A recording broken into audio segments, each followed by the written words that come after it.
Alright, let's go. So last time we successfully we began exploring the big tower. What was I doing?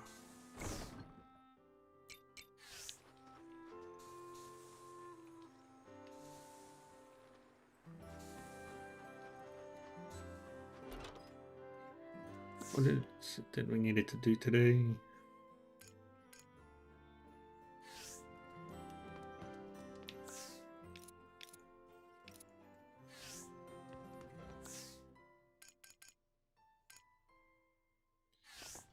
Okay.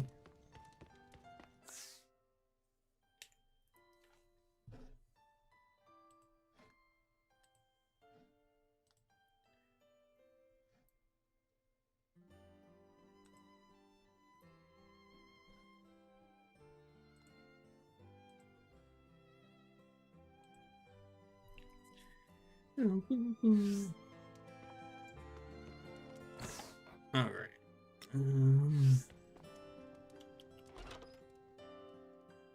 What have I got for foods? Nothing.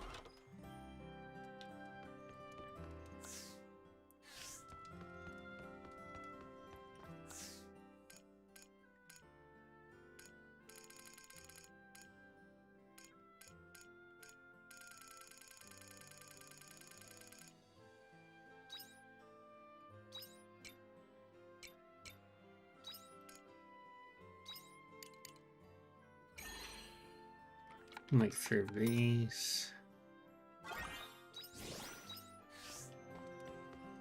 Good work today.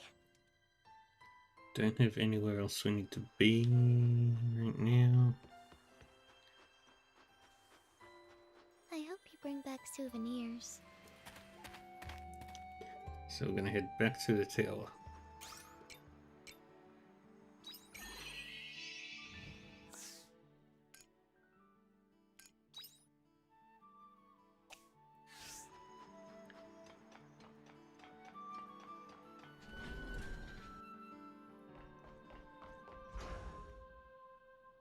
Yeah, we've got nothing to do here or here with the Athos or Unicorn. So, Astrum Helix Research.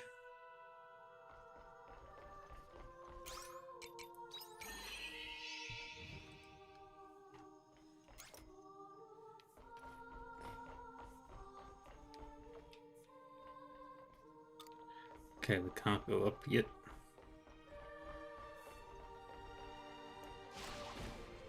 The battle begins. Shoot! Take that!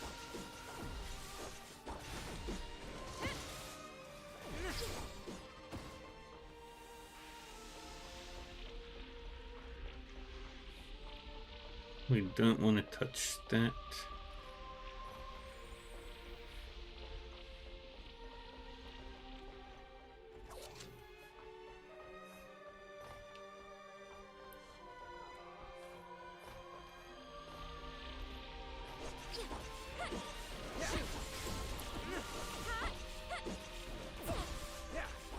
End of battle. All clear. Here I go. The battle begins.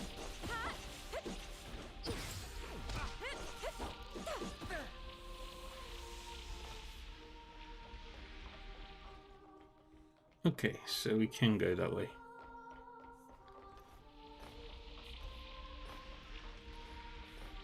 Just gotta walk past all this junk.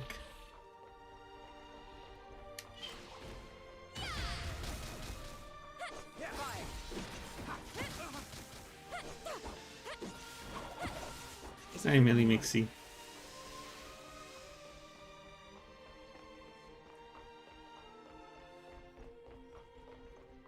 How are you doing today?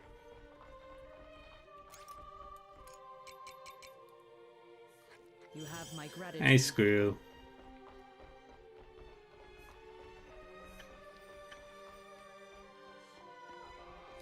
Nothing shiny there. Let's keep climbing.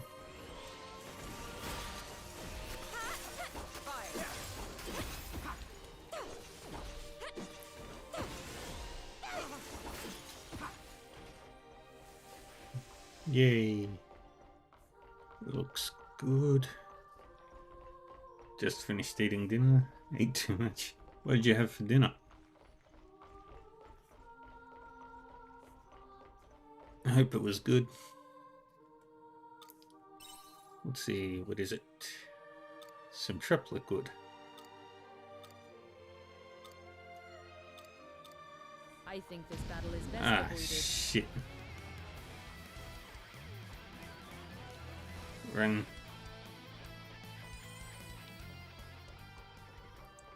What's down here? Treasure.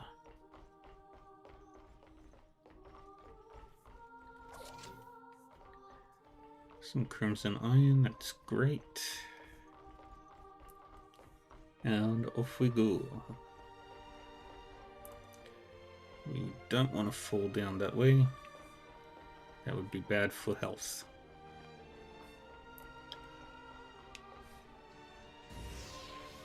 Huh.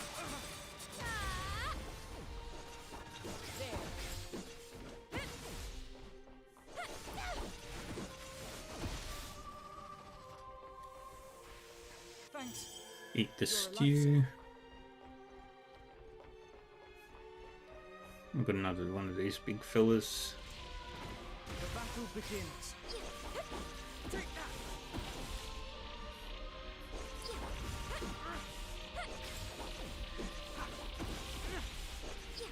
Break the kitty cat.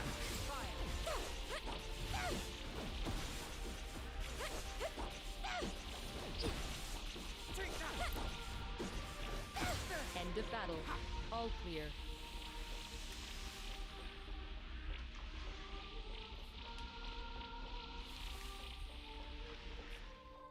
Okay.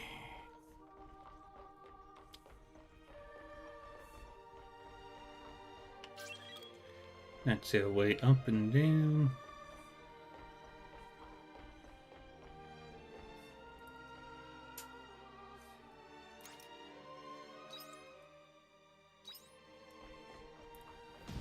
We're just gonna run past that.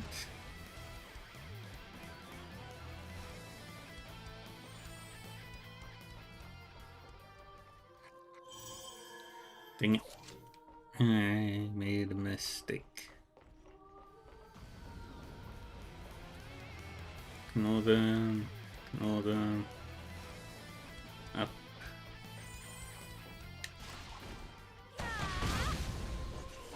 Here I go.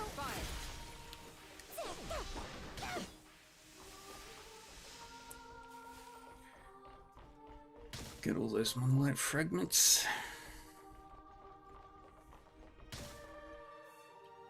Girl has contacted Red Queen, but her investigation bears no results. However, she did learn that consciousness is extremely special. Explaining activity of the spirit is difficult without first suggesting the existence of the soul. Girl continues to sleep as though all she has lost is her soul. As if it was some new form of living. Alright. Gotta...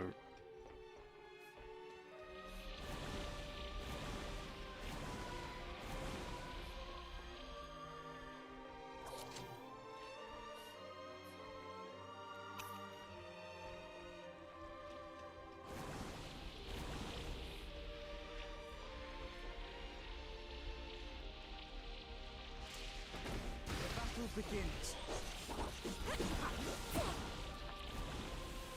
Yeah.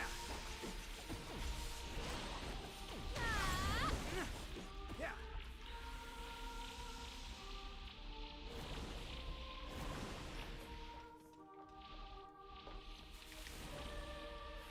Okay, so far so good.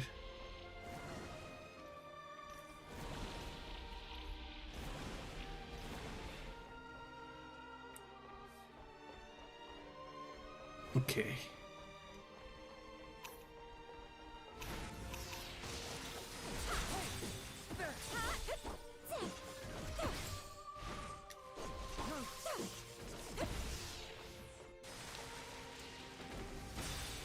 At this rate, your chances of survival are looking precarious. Yeah. Thanks. You're a lifesaver. I can keep going a while longer. Alright.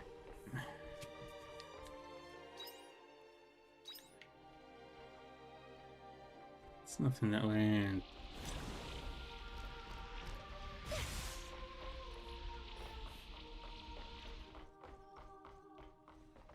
no, we just run and ignore the enemy.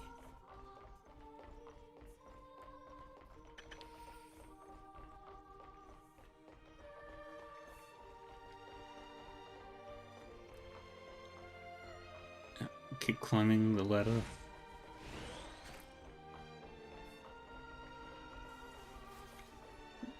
And whatever we do, Stay away from that enemy. don't fall down.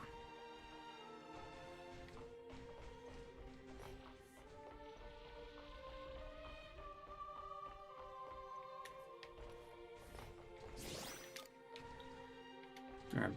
Ah,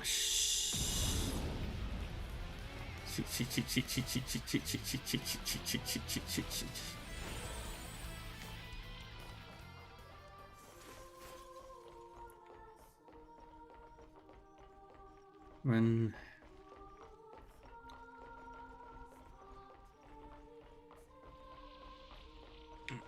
Don't fall. Don't fall, don't fall, don't fall. Fire liquid.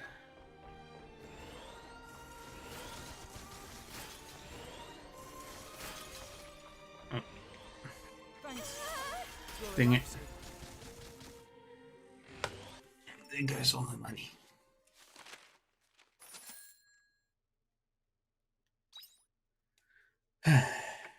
Oh well. Oopsies occur.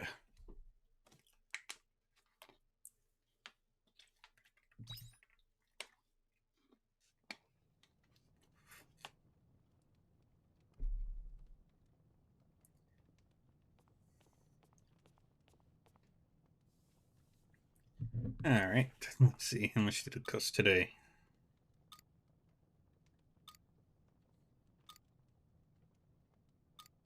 $13.25. Alright, Dianthus has a quest for me.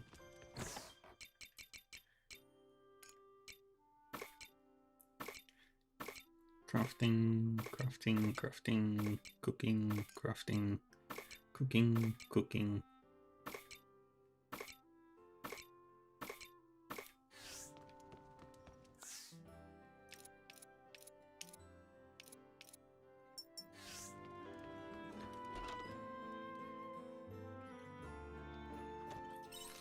I was finally able to get in contact with that Abel, and they have agreed to meet with me directly. Of course, I want you to accompany me, so please meet me on the airship. We will depart shortly after.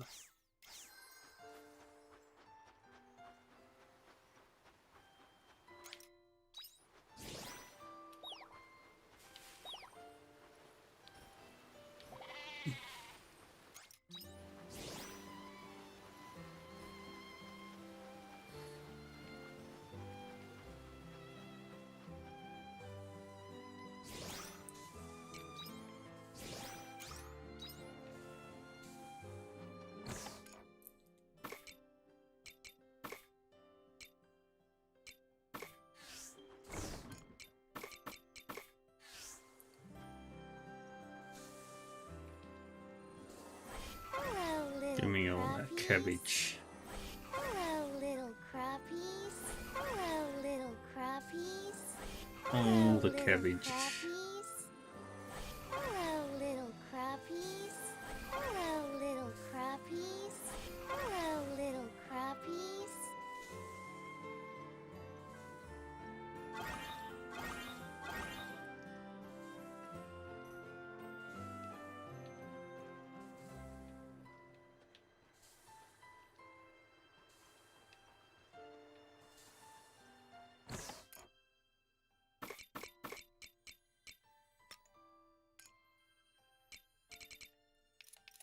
Actually,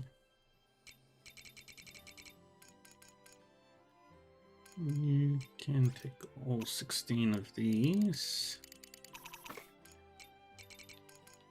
All 25 of these. All 23 of these. All 15 of you.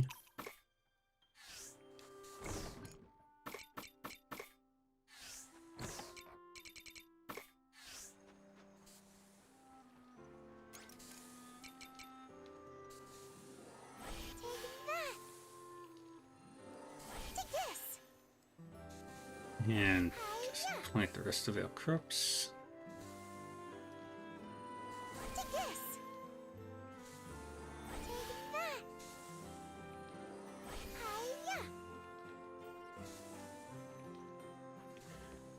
Hiya. Okay.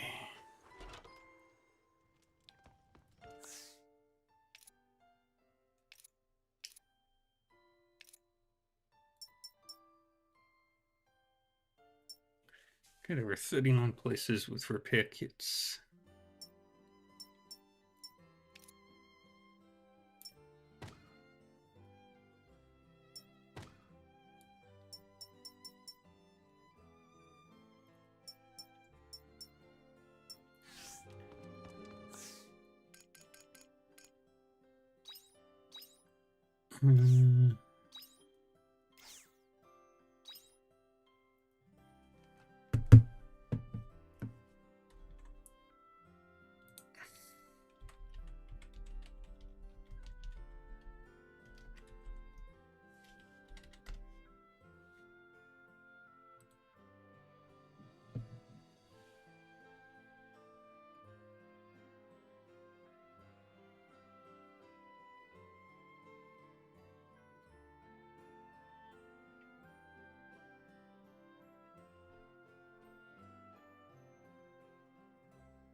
Like that.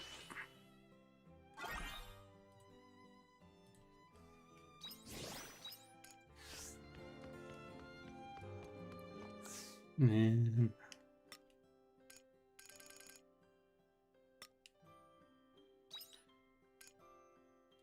make 10 of these.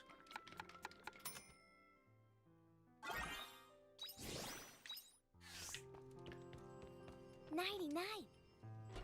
Oh.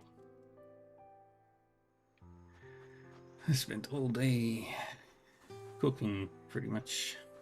Take it easy.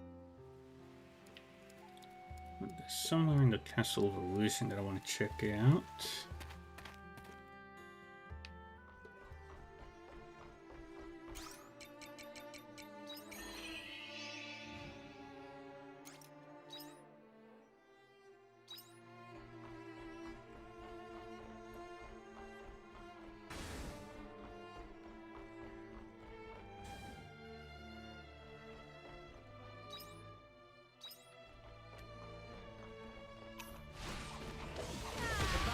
Is everyone all right?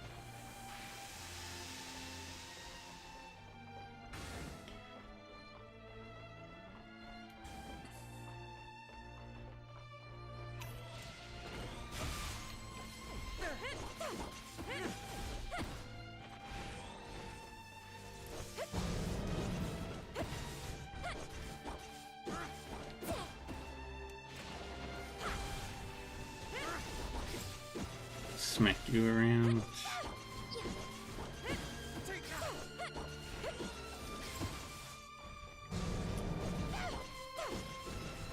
of battle. All clear.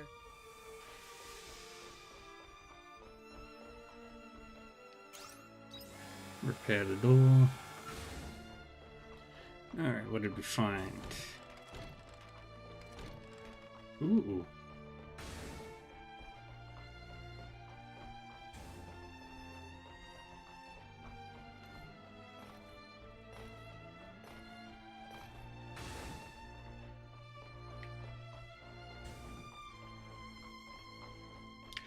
And down and down and down.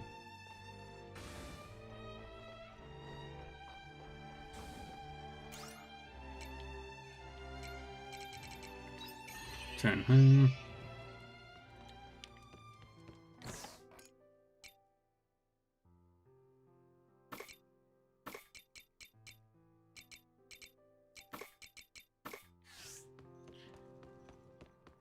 Alright, sleep.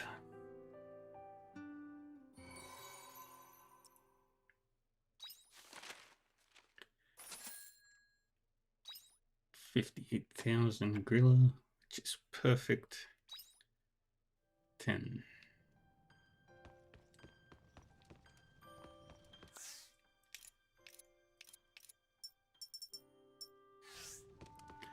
I'm gonna have to search every square inch of every location to find all these spots.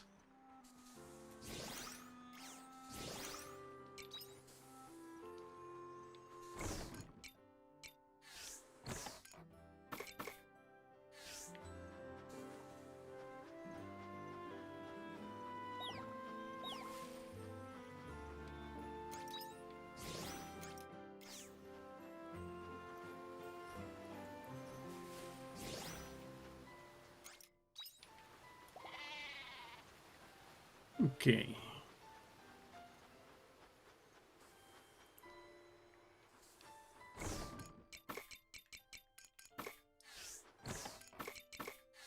Ote.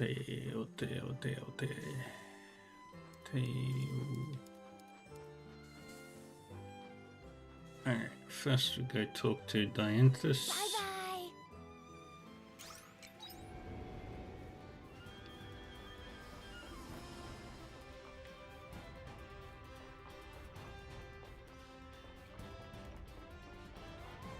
Where is she? On the deck?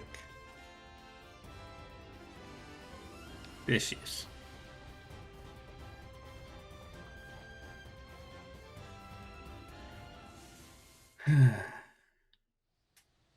Fine, you came. I was able to get in contact with the sender I mentioned the other day. They agreed to meet with us. I have their address, so I would like to meet them as soon as possible. Are you ready to go, Ein? I'm ready. Then let's embark.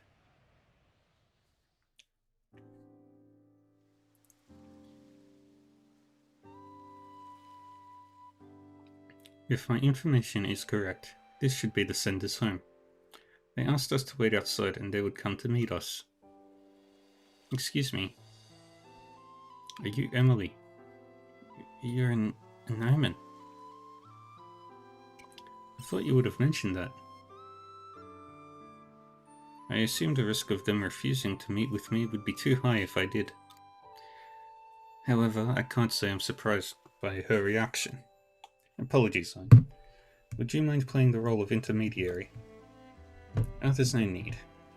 I was surprised, but I'd still like to hear what you have to say.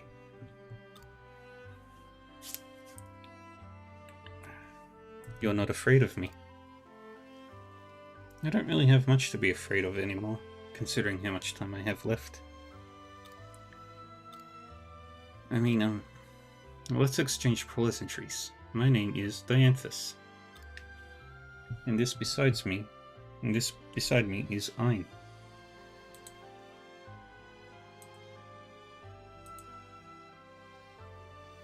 Posture check. Yep, I can do that.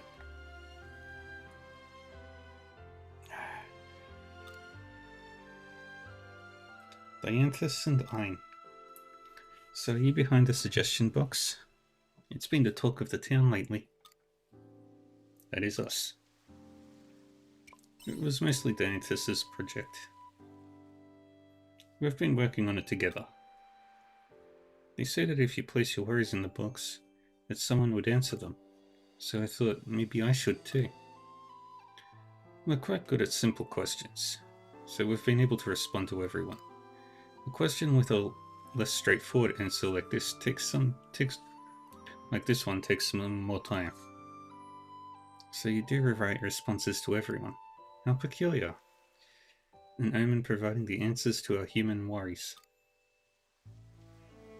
Does that surprise you? Quite a lot, actually. But just because they're an omen doesn't make them bad, I guess. Do you mind if we continue? Yes, of course. You came because you read my letter, right? Did I write something untoward? I hope I didn't upset you.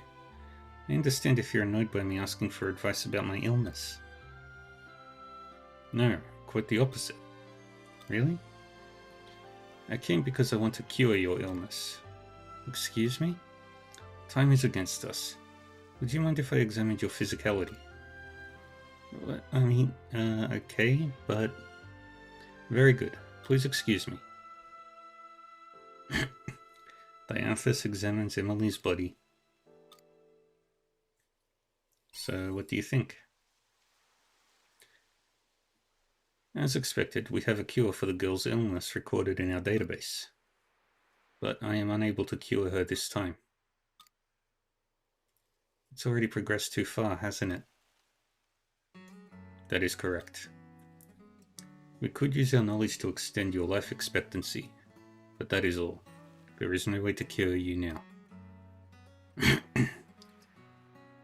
I did not anticipate your illness to have progressed to the stage that it has. Are you okay knowing this? Okay would be a strange word to use. It isn't anything I don't already know, so there's no need to worry. Thank you for letting me know that it is at least curable if caught earlier. I am sorry. It was foolish of me to ask you to set such precious time aside for this. No, please don't feel bad. I didn't believe I could be cured in the first place. Why are you like this? Pardon? Why are you so calm? Doesn't death scare you? It does. But remember when you asked why I wasn't afraid to see you? The answer is the same. I've come to terms with it. There is no point in being scared anymore. Thank you. Why are you thanking me? Everyone around me has given up. My family, my family, my doctor.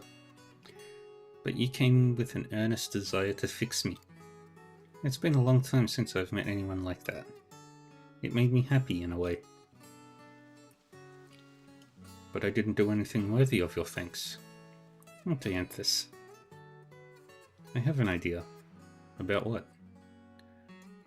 I think I know what I want to do with the time I have left, but I would need your help in order to do it. That's why you write to us, right? That's right. Let's do what we originally came here for. Thank you. So what is it that you want to do? Alright, it'll take me some time to prepare. Would you mind coming back here another day? Understood. Please send us another letter once you are ready. I will. Thank you again.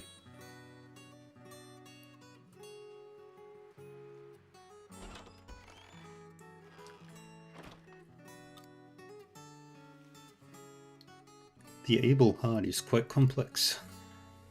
Alright, let's return home for now.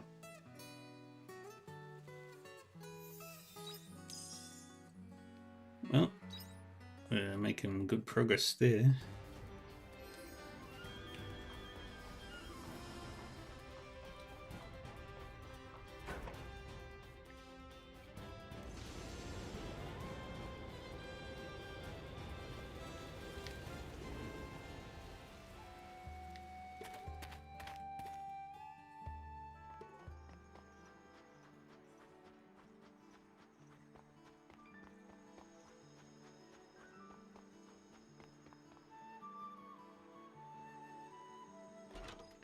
There we go.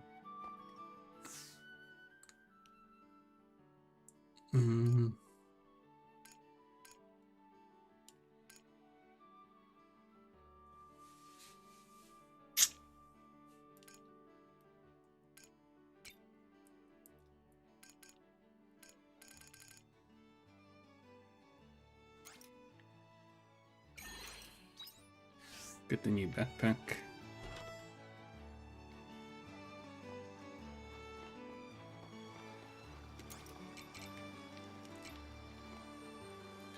Upgrade what weapons we can. Well, guess I'm not.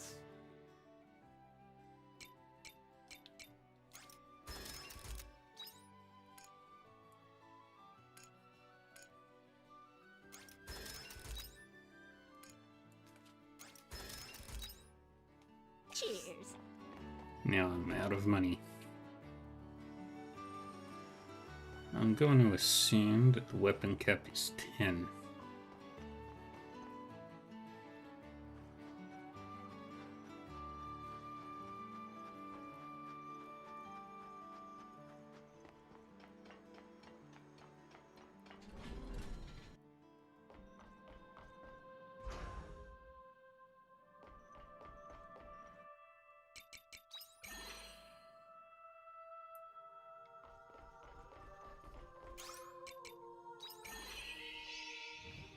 We go to the middle there.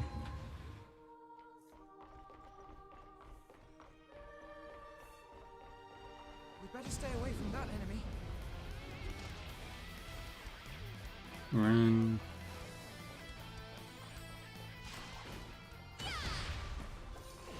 Here I go. Is everyone all right? Good.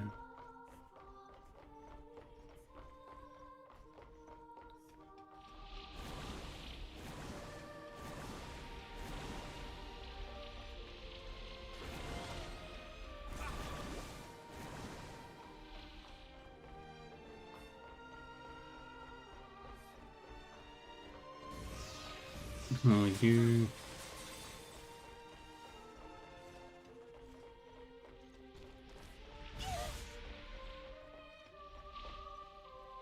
Nothing there.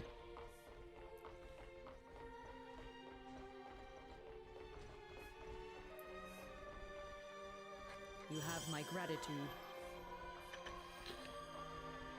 Alrighty. Now we climb up. This way. We better stay away from that enemy.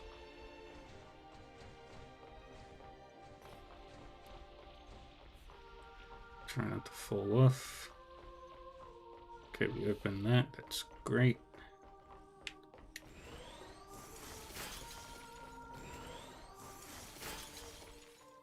Girl seems to have come to be known as Childhood 1.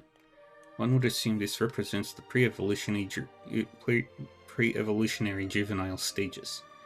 The name amuses the romanticism of the academics who absurdly wish to keep a positive outlook on the situation.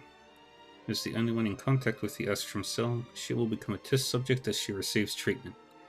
If the world were at peace, this would be considered a violation of human rights. I understand the powerlessness of our civilization, now that the world is on the verge of destruction.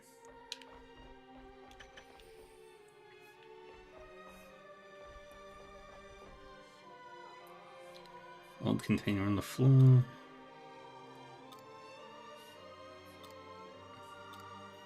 Let's drink the liquid.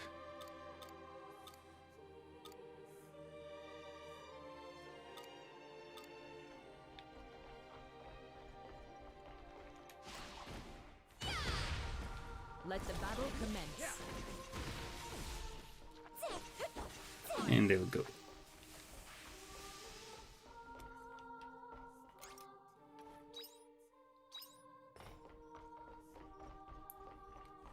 What about these guys?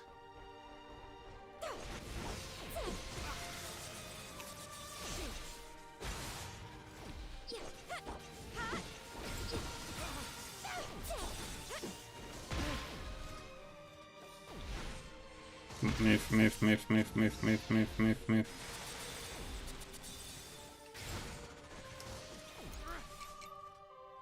You have my gratitude. Here I go. There.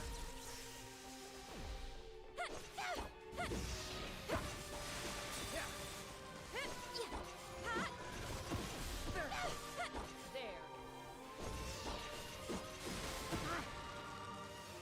There we go.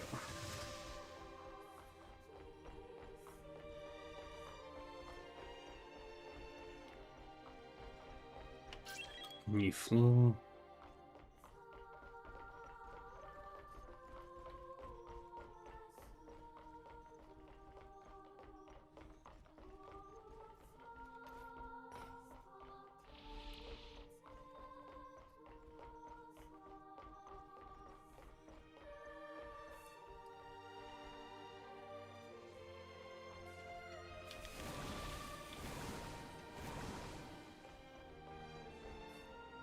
Can't go down that way.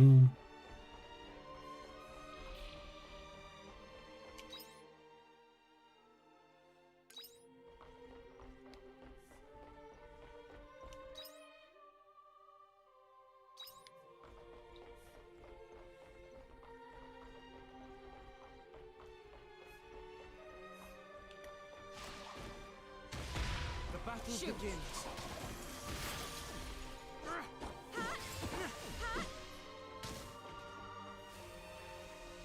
Very good.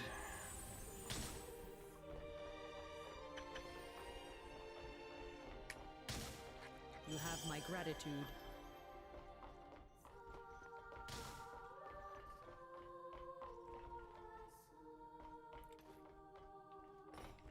No, I can't do that.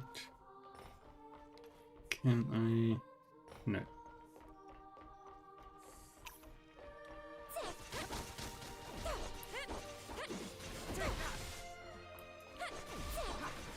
And dodge, smack.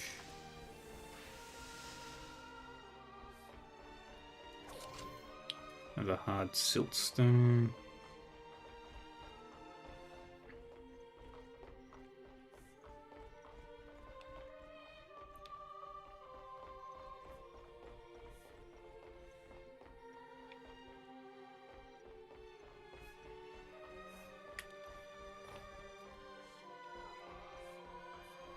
I think this is the way out.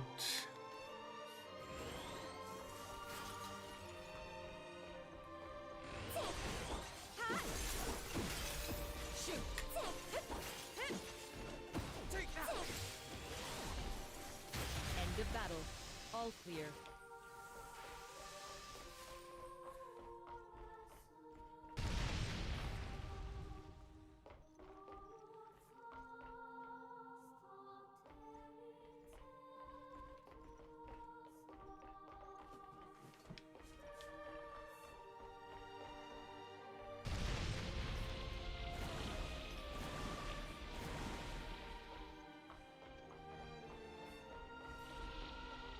Dang it. Okay, back up. I'm gonna go all the way through again.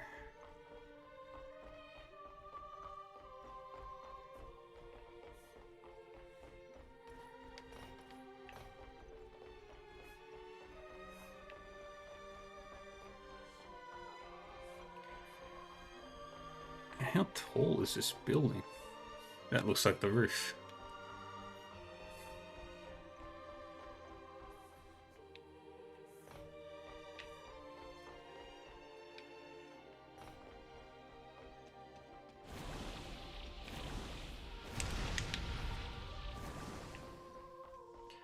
Damn it.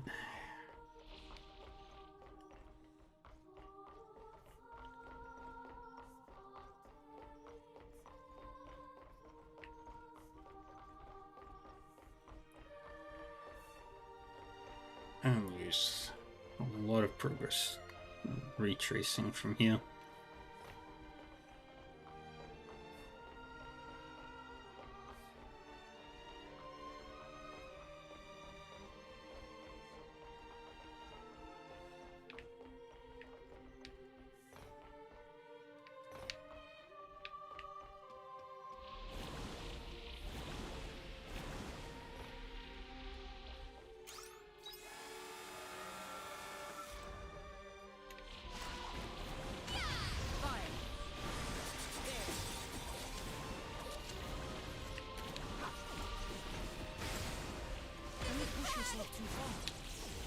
No, no, no, no, no, no, no, no, no, no, no, no.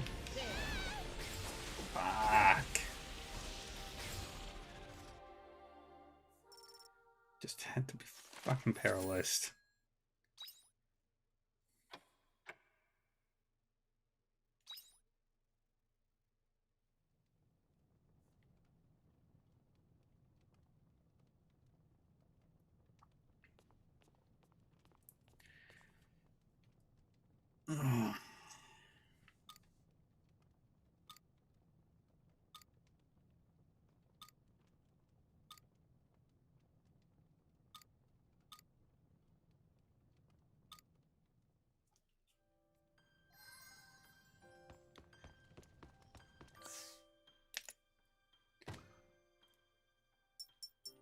All right.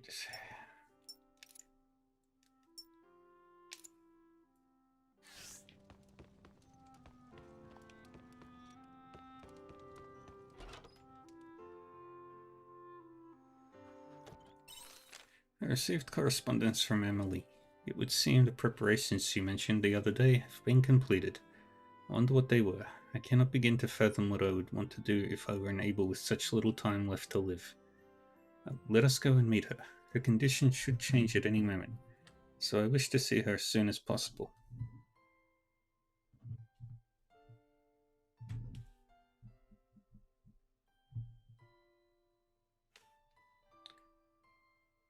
I will wait for you on the airship.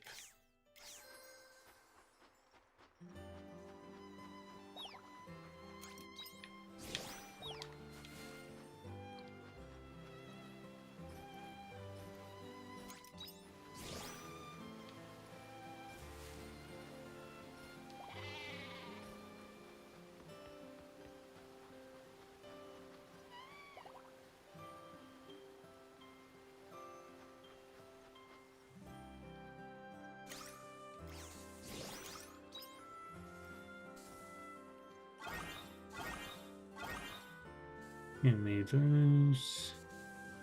You're not quite ready.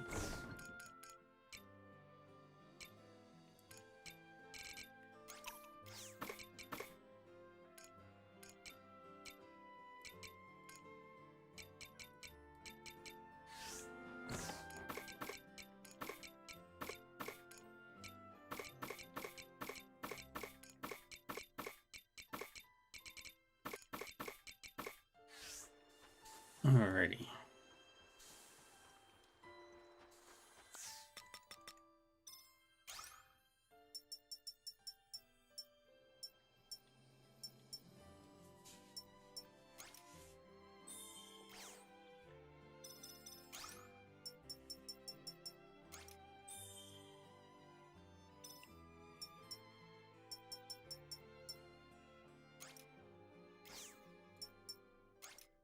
Bye-bye!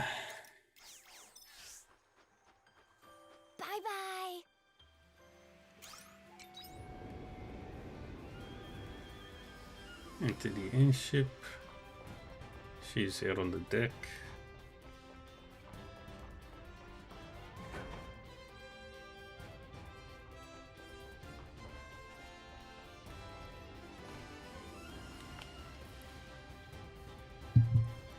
You made it, Ein. Emily has requested we return to her abode. Wonder what she wants to do. There is no use in wondering. She will inform us once we arrive. Let us embark. You may use the airship.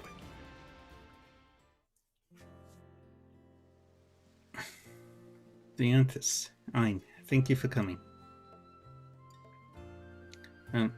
I know you said you would come back when I asked. But is it really okay for you both to set your time aside for this? It is no problem. We offered to come out here. Maybe so, but...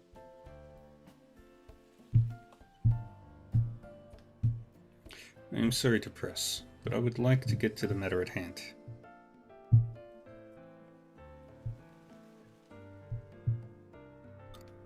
The thing you said you wanted to do, what is it? Oh, of course.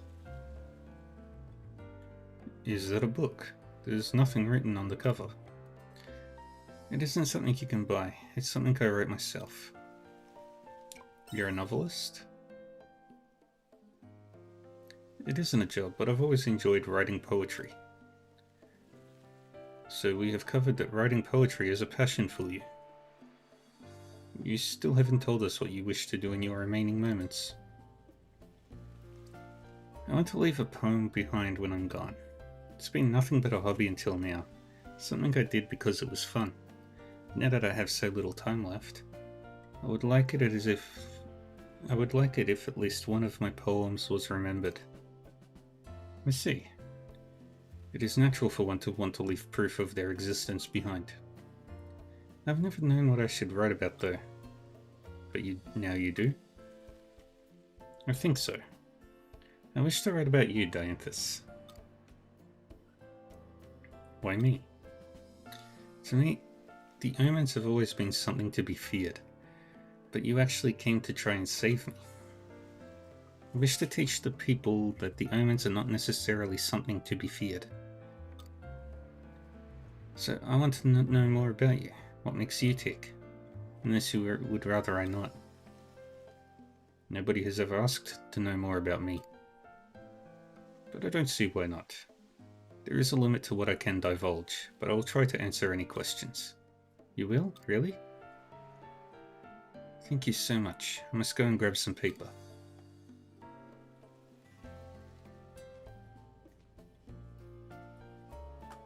I'm sorry, Ein.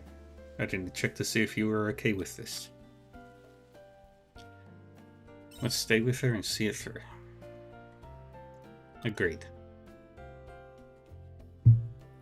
I'm back. Okay, so... why the sudden hesitation? Now that I'm here, I have no idea what to ask you. I cannot help you. You must decide yourself.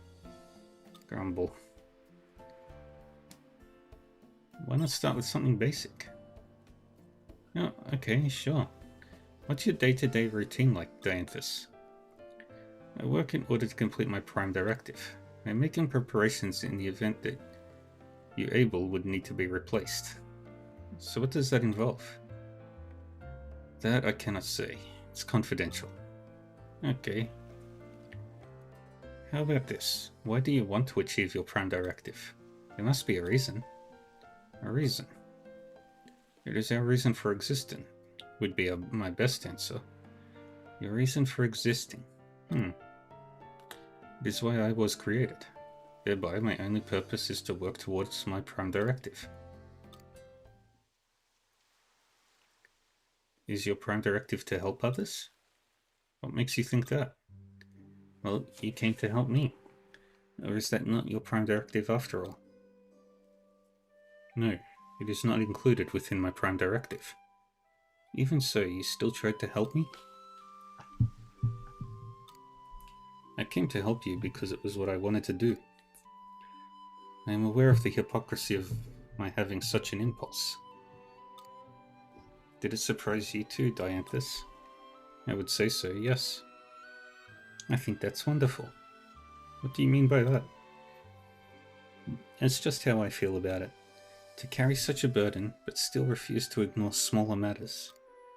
To me, that's something to be admired. I see. Can you tell me what kind of life you have led until now? I'm sorry, I cannot. I see. In that case, perhaps you can tell me about your friends. You mean I? I would like to ask about them eventually, but I meant other Romans. I am afraid I cannot speak on behalf of my compatriots. No, actually, I can tell you one thing. Oh? It was when I first established the suggestion box, due to an oversight. The number of letters received caused our storage to overflow. There were that many? I received a transmission from my compatriot, Nivalis, who said she would incinerate the letters. I was just able to stop her from reducing everyone's letters to ash. Did that really happen? Nivalis has a tendency to react hastily. It was my own fault for not having foreseen her reaction. But I think incineration was hasty, even for her. You and Nivalis sound like good friends. Not the case. Although we do interact regularly while working towards our prime directive. Work friends, then. I can hear the way you care about her when you speak. Is there anyone besides Nivalis like that? No, she is one of a kind.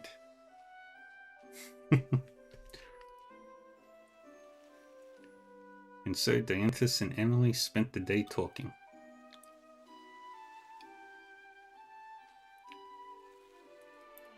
Hey, it's evening. Oh, it's that time already. I totally lost track of time. It's been a long time since I was last caught up in a discussion like this. Dianthus, thank you so much for the opportunity. No need for thanks. Do you have enough to write your poem? Yes, I think so. Actually, no. I definitely do. I hope you complete it. Thank you. I'll need to head home now. Emily, wait. Do you have a moment? Oh, of course. I would like to show you something. It should provide further stimulus for the contents of your poem. Oh, really? Please wait here. I would like to show Emily the same view we get to see.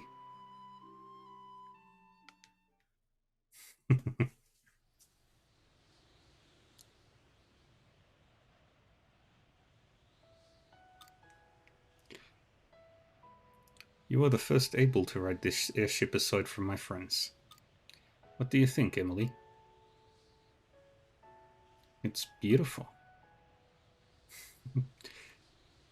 No, that doesn't do it justice. This view fills me with so many emotions. But the words to describe them won't come to me. It sounds to me like you are happy. Dianthus, why are you showing me this? I can't say. I just wanted to. I'm sorry for the vague answer. Oh, Dianthus, you're so... What was that? Nothing, never mind. I'm going to finish my poem. Will you read it when it's done? Of course. Thank you.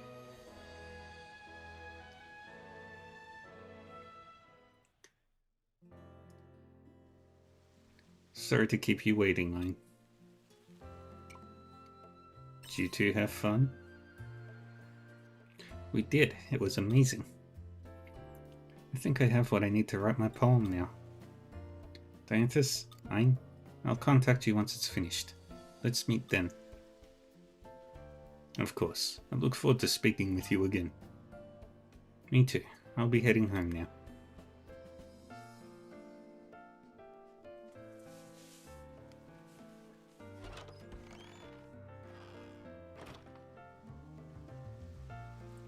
As should we.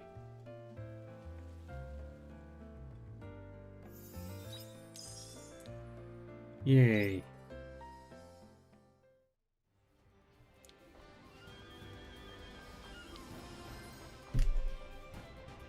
Now we've got to wait for the next letter from Dianthus.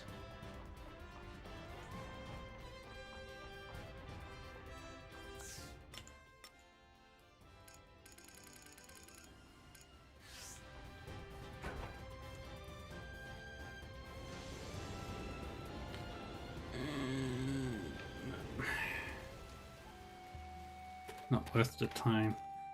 Welcome home!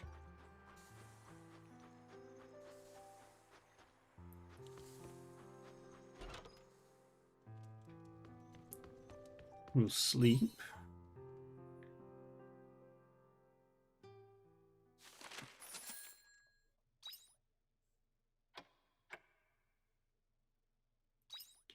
Yeah, Dianthus took away a whole day.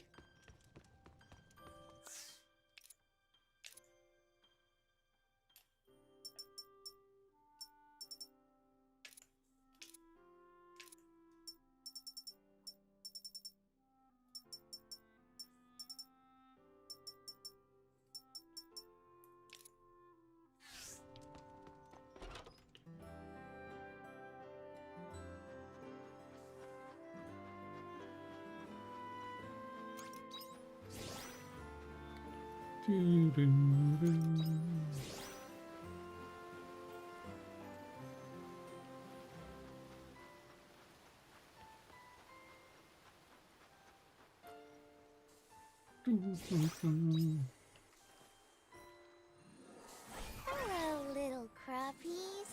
Hello, Got little some crops begging crappies. to be harvested. Hello, little crappies. Hello, little crappies. Hello, little crappies.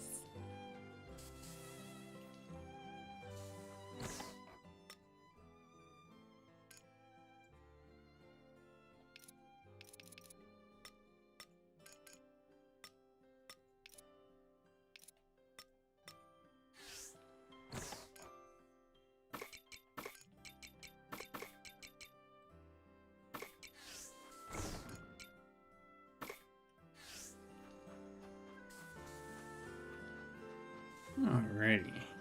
Hold on Bye-bye. there.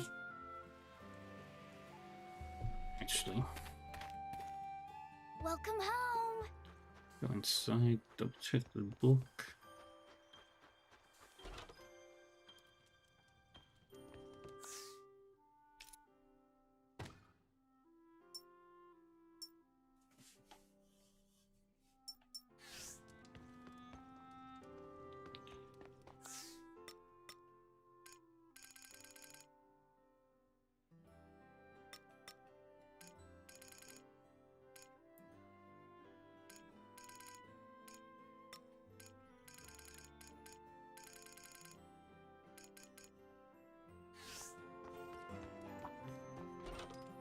I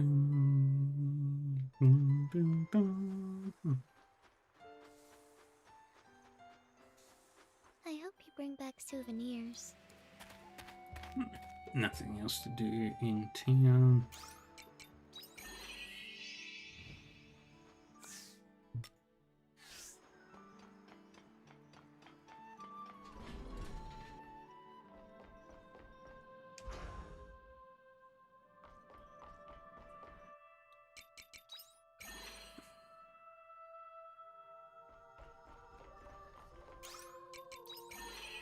Let's go.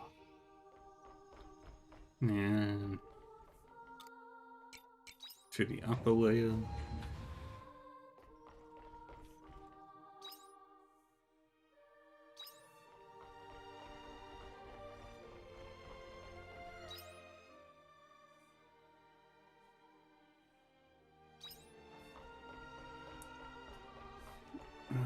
Which way?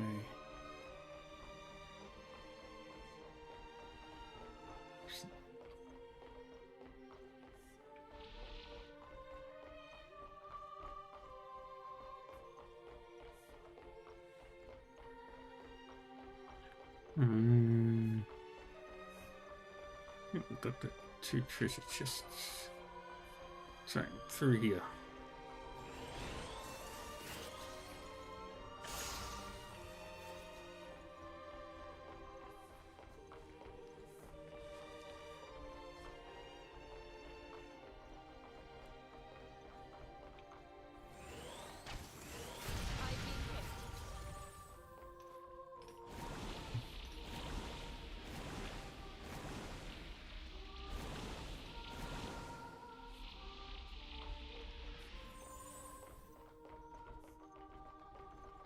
And we go up.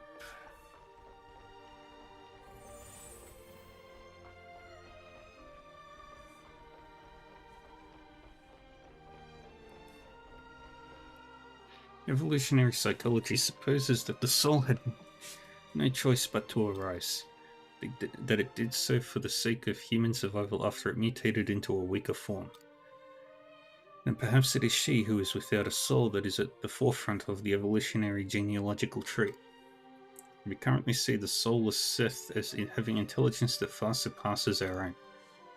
Then, is the soul a cap for the mind, our intellectual potential tethered? We are thus bound by our past, by war. Is that not the end we now face? Looking at the Red Queen, I feel as if that is what it's trying to tell us.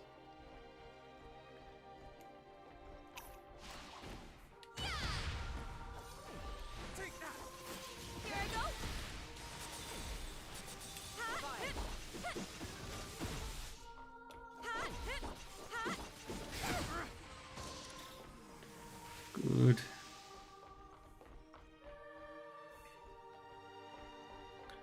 2 kitty cats.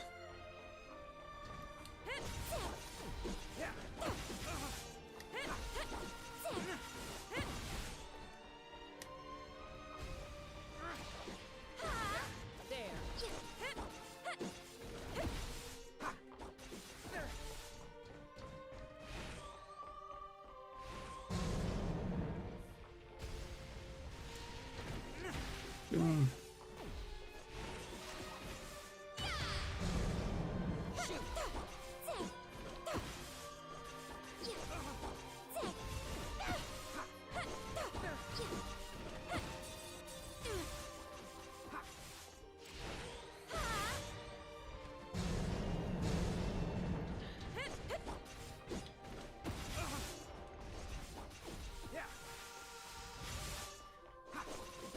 Chop, chop, chop, chop.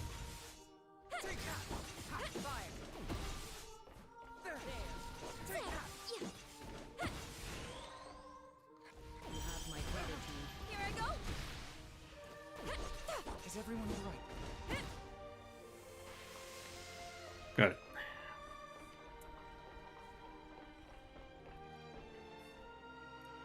Ah, sweet, there's nothing above us.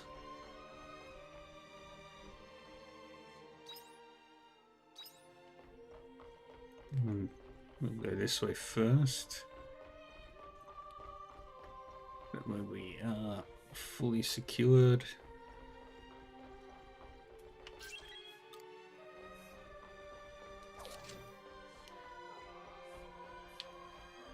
And we've got a promised fruit sapling.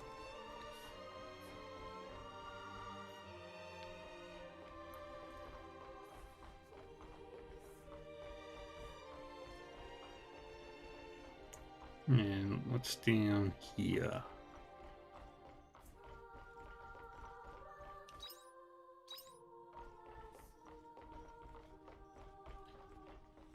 It's a level 2 repair. Okay, we'll have to come back to that. That is a long way down. A terrifyingly long way down.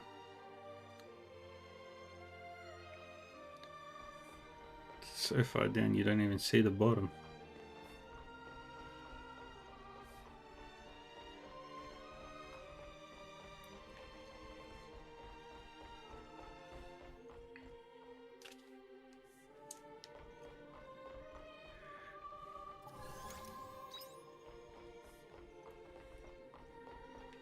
Up we go.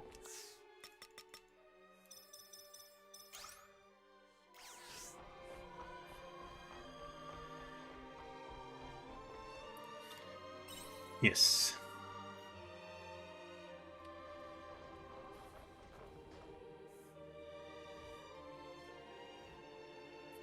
This should be the top floor. What are those?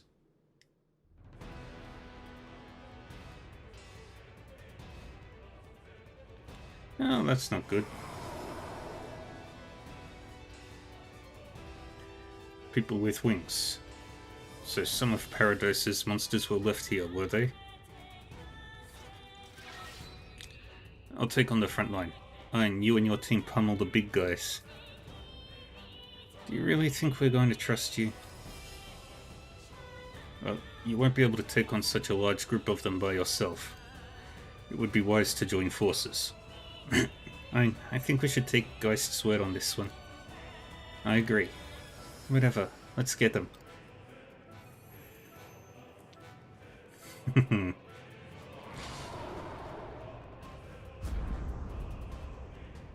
Fire.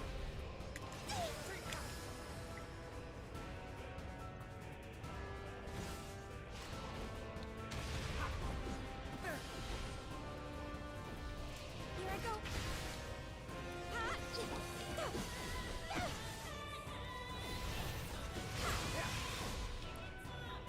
I suggest performing a break. You have my gratitude.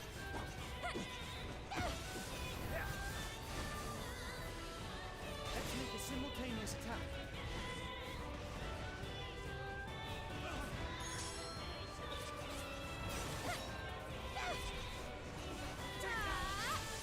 There. Here I go.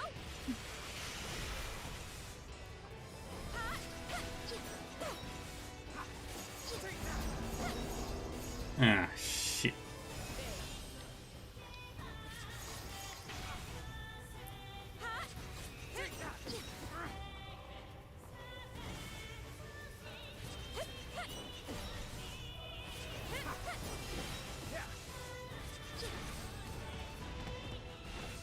I've been hit.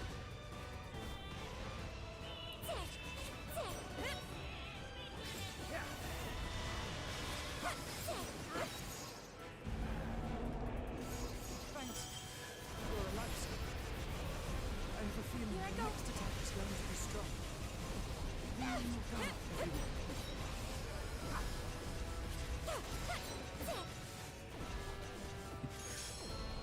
Here I go.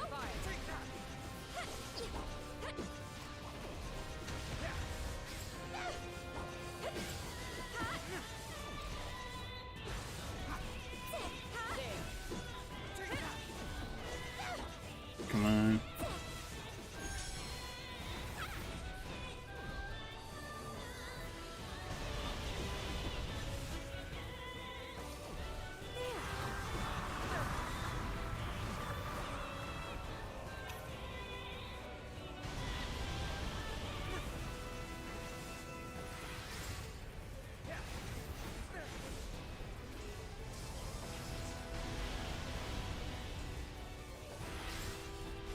Do that.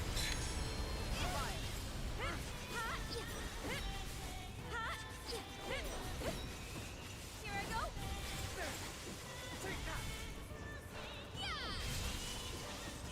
Shoot. Got it.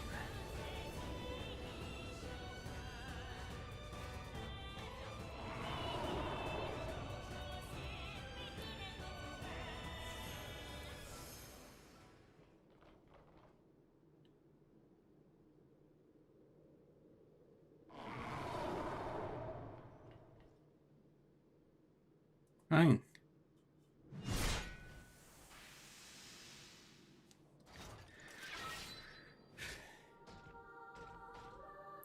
That was close.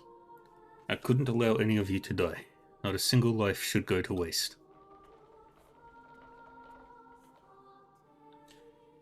Thank you, Geist. No need to thank me. This also benefits me. Anyway, there shouldn't be any more obstacles from now on. Excuse me, Supervisor of Paradise. Could you read the data on that terminal for me, please?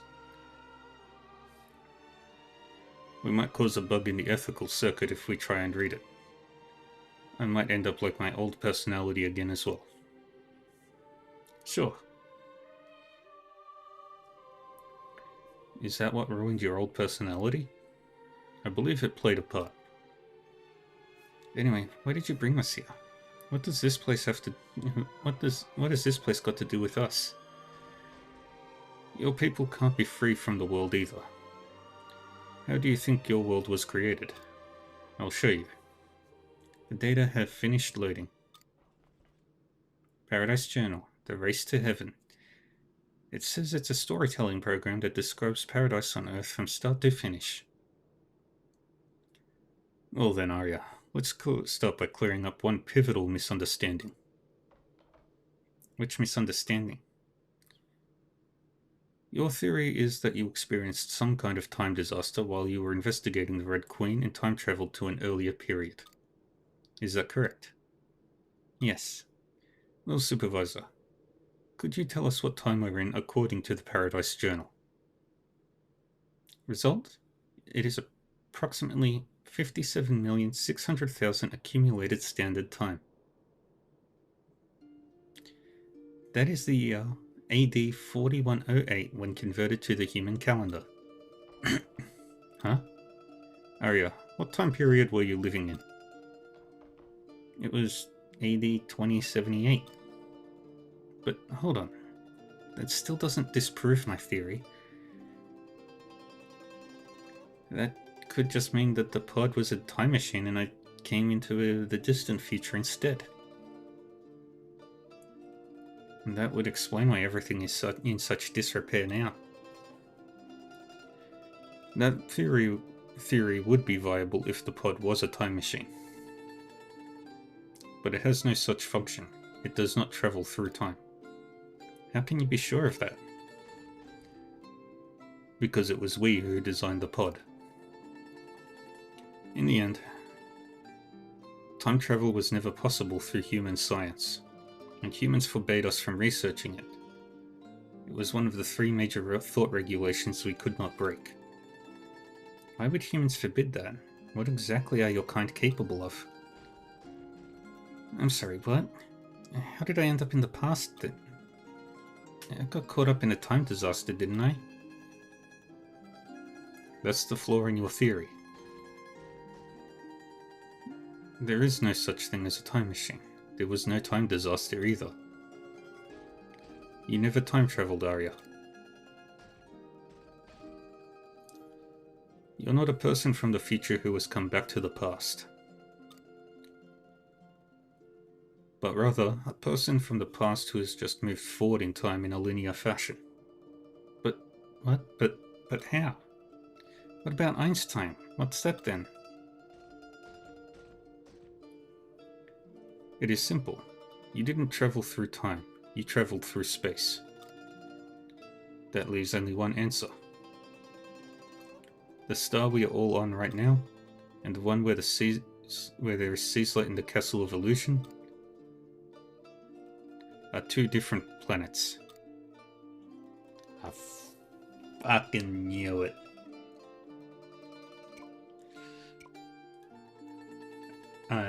Did I not say that it was the moon? Just terraformed. How can that be? This planet is Lost Gaia.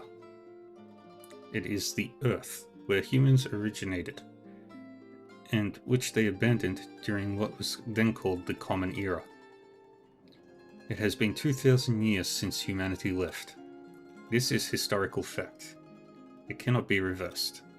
Humanity since suspended its research into time. Time can only travel from the past into the future. What has happened cannot be reversed, and history cannot be rewritten to suit anyone. Arya, the world you lived in was lost 2,000 years ago.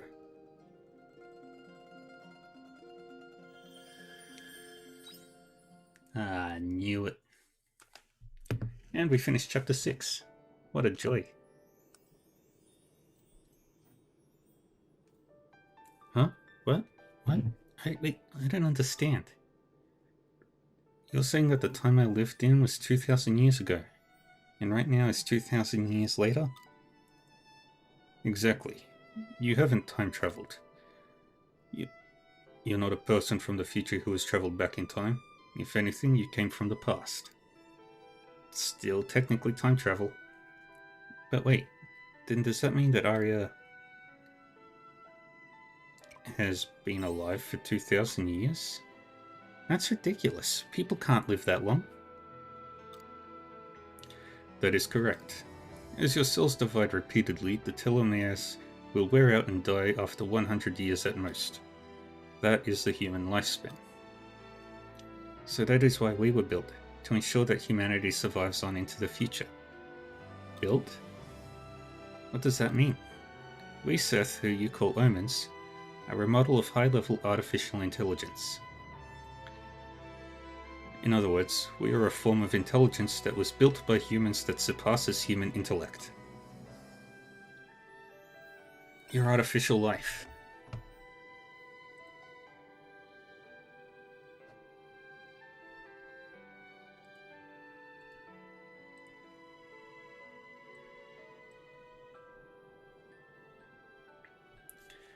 Like those giant puppets we saw in the Divine Sizzlite cave in Phantasmagoria? Those are fairly antiquated models, but yes, they're along the same lines. This can't be true. It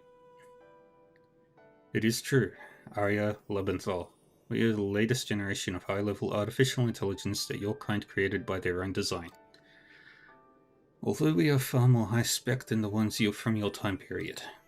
The people of Lost Gaia entrusted us with the preservation of humankind. That is also documented in the Paradise Journal. In order to attain the continuation of the species, humanity, which was on the verge of extinction, outsourced most of its intellectual and scientific development to artificial intelligence. They thought that AI would be able to figure out a better way to preserve humanity with their superior intelligence. So they decided to outsource one of their most basic biological functions to the Seth, the continuation of species. They outsourced our continuation to AI? I can't believe it. Would humans come to such a decision? The Paradise Journal is unequivocally accurate. It is locked with AAA protection to prevent tampering. But wait, does that mean it was your kind who kept me alive all this time?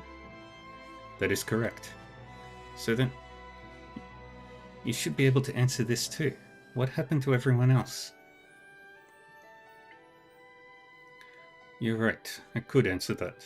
And you have the right to know, so I intend to tell you. You don't have any objections to that, do you, Dianthus? No. Let's invite them to the Orbital Cradle. Orbital Cradle? I feel like I've heard of that somewhere before. You should understand all of our plans when you get there.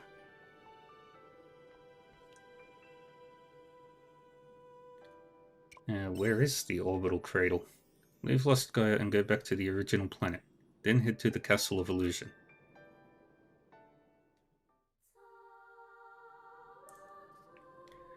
Alrighty. Well, we successfully completed You're a lifesaver. Chapter 6. Now we're heading to the Orbital Cradle.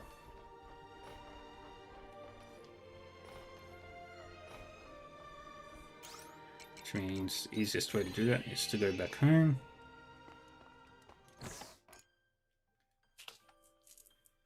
I'll plant that. Put these away.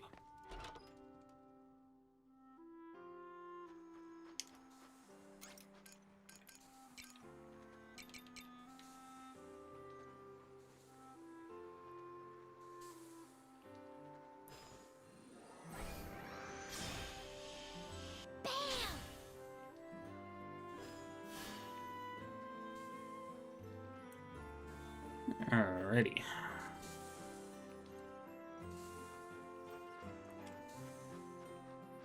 Take it easy.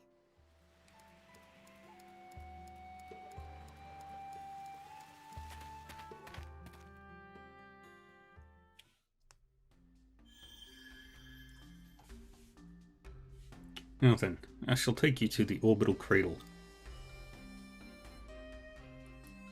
What kind of place is it exactly? You will see it now. It is the Seth headquarters. One of two, that is. The other being the Castle of Illusion. It's been a while since the Castle of Illusion ran at its full potential. One moment while I restore its functions. Notify and control AI. Code Ptolemaeus. Suspend star ladder. Understood. Systems online. Engaging code Ptolemaeus. Oh, cutscene!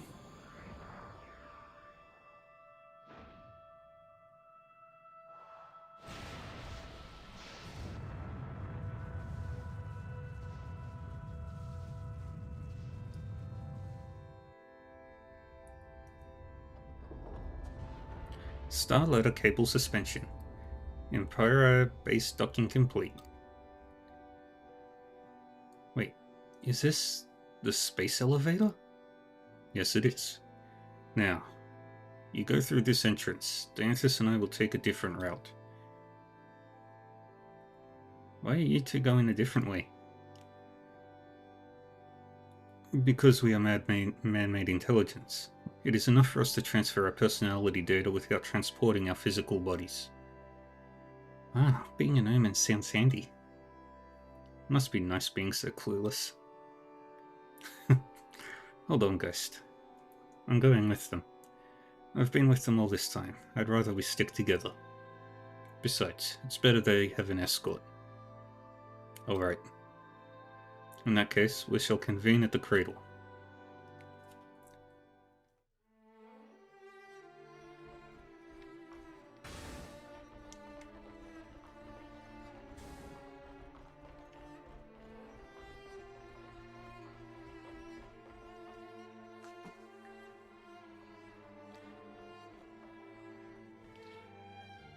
Is this the entrance to the space elevator? No, that's something else. That door is off limits right now, for certain reasons.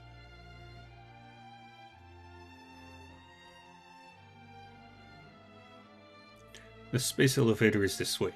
Let us keep moving.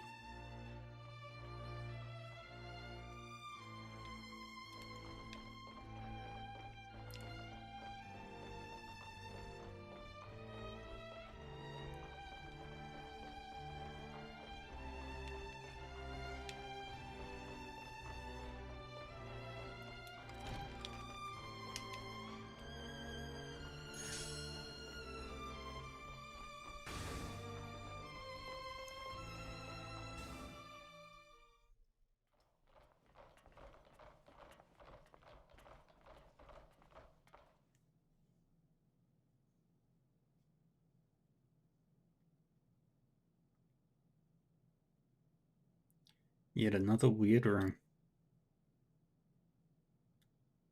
Don't tell me that this structure is the space elevator. Vigilius is ready for takeoff. Prepare for impact.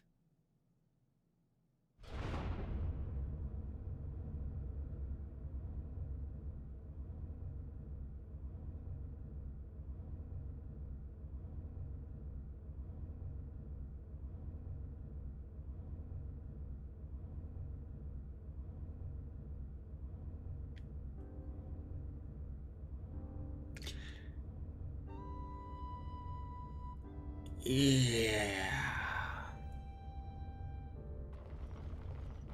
Incredible. Is this the outer surface of the planet? The space elevator is a celestial ladder that connects the universe and the stars. A gem of lost Gaian technology.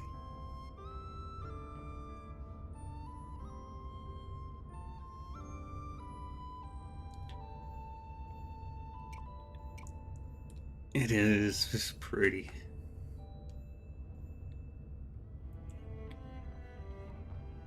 This is making me somewhat uneasy. One false move, and you'll be falling headfirst into the abyss. Stop it. This will take us straight to the cradle though, right? It should. What do you mean, should? I have a hunch. Prepare for battle. You know you can't take Abel's into the cradle, Dianthus. Callistephus, I thought you might show up. Of course I would. You realize you're on the verge of provoking a war, don't you? Be aware of what you are doing, Dianthus. Who are you? I am the Seth in charge of the cradle. I am not as easy an opponent as the Seth in the Castle of Illusion. Cannot allow you to enter the cradle. I will put an end to you here and now. Here I go.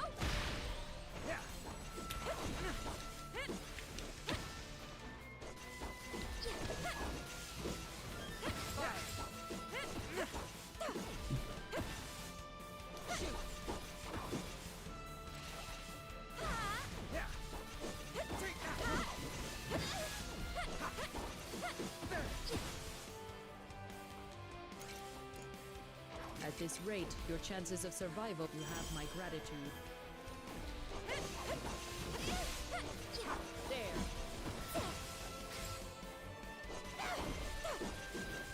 Shoot.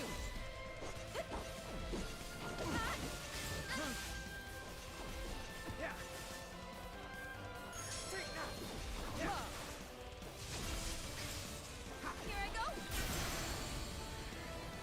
Got in.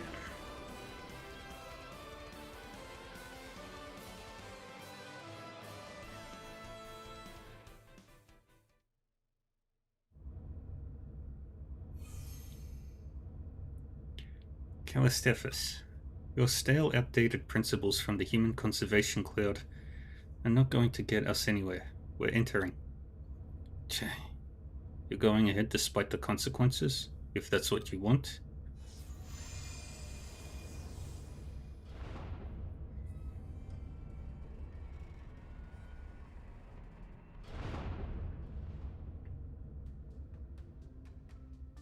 It stopped. I couldn't think of a worse place to be left dangling. Damn it. Callistephus must have sent a stop signal. What now? I'd hate to die out here in the middle of nowhere looking out at the stars. That would be kind of romantic, actually. The good news is that there's a relay station nearby called the Purgatorium. We have no choice but to climb up there by foot. By foot? Judging by Arya's reaction, that doesn't seem like a great idea. It's a horrible idea. Think of how many miles we still have left to go. No, we just have to get through the Purgatorium, then there's a maintenance block. If we activate the console there, we might be able to restart the space elevator. If so, it's actually a realistic distance. I'm better off not asking how far it is. You're right. That's for the best. You humans can go farther when you don't know how far you really have to go. You're so annoying when you say things like that. I'll take that as a compliment. Well then, let us proceed.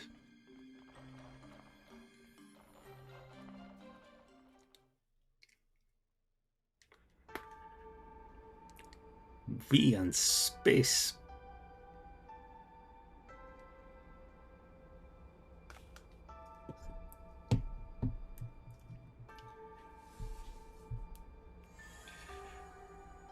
Space elevator Virgilius. Are we really meant to go through here?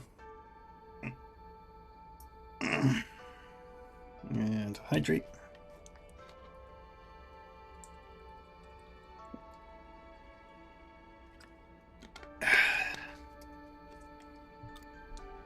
Sorry, it's not the sturdiest footing.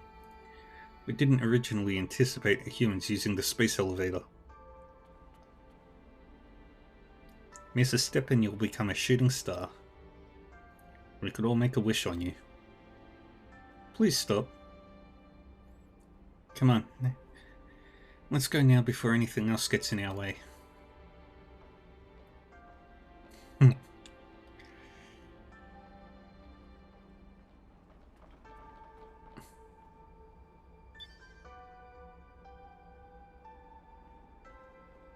That should do it. I have cancelled the stop signal that was in place. It is now possible to travel to and from the Castle of Illusion. We can return to land at any time if we get into trouble. Will that person from before attack us again? I am sure there are others from that same cloud who are looking for us. If they find us, battle will be inevitable. What is a cloud, by the way? I heard you say it earlier as well. In human terms, it's what we would call a faction. AI with similar logical inclinations loosely grouped together. That's right. We are not a monolith. You are well informed. I am a scientist after all, but you really are AI. Everything you saw on Lost Gaia was real. Yeah.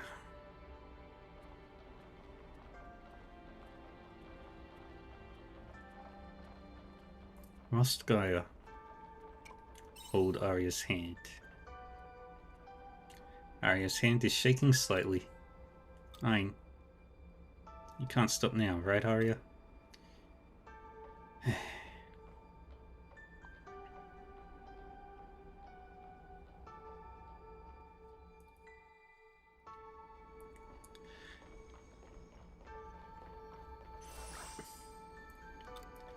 Testament of the Paradise.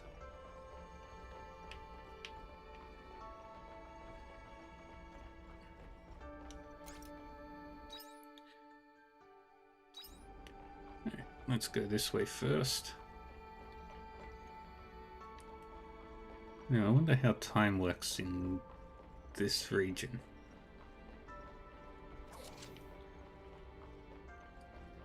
Does it go... That's the planet we live on. Yes, it is.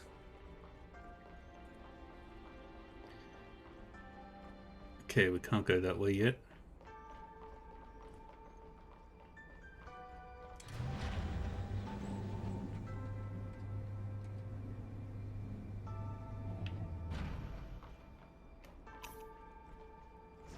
At this rate, let the battle commence.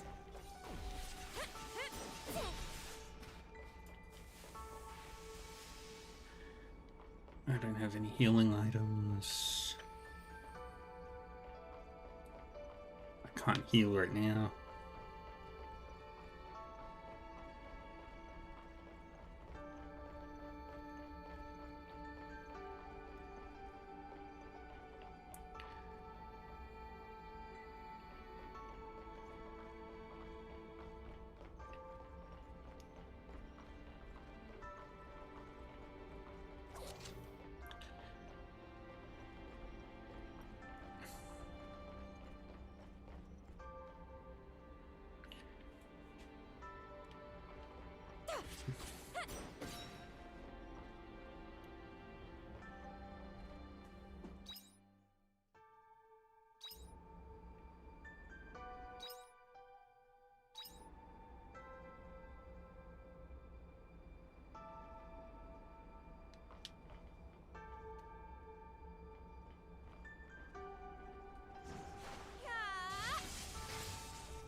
I've been hit.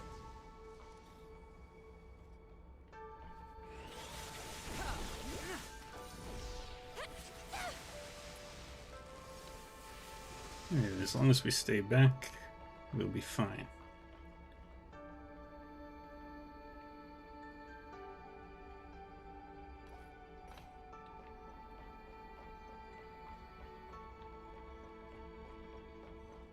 Yahoo! Hey, Green Jupiter, welcome. Hello, everybody. Welcome, Raiders.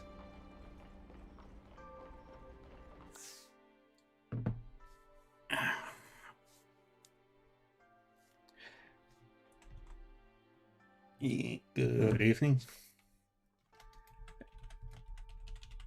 Jupiter.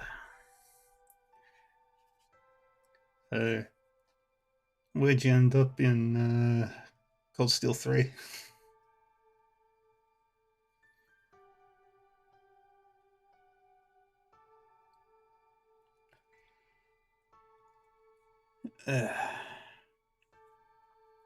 Oh, uh, welcome everybody. My name is Dark Reaver 40, Demon Butler VTuber. Play RPGs every day of the week. Monday through to Sunday. Never take breaks.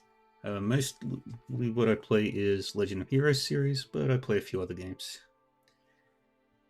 Just finished chapter 1, now running around chatting to all the NPCs in town. That's the way to do it. There's a lot of dialogues. And yeah, chapter 2 is a good one.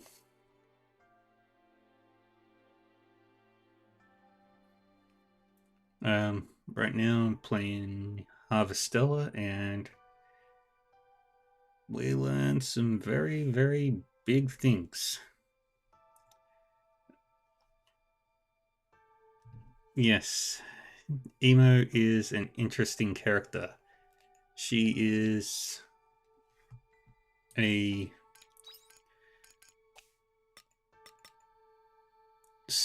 oh wait, I can't do that. I can't change her. Long story short, she is a race of people called the Sirens. She's the last of her kind, and she is a singer. You learn that her entire species basically destroyed itself in order to protect the world.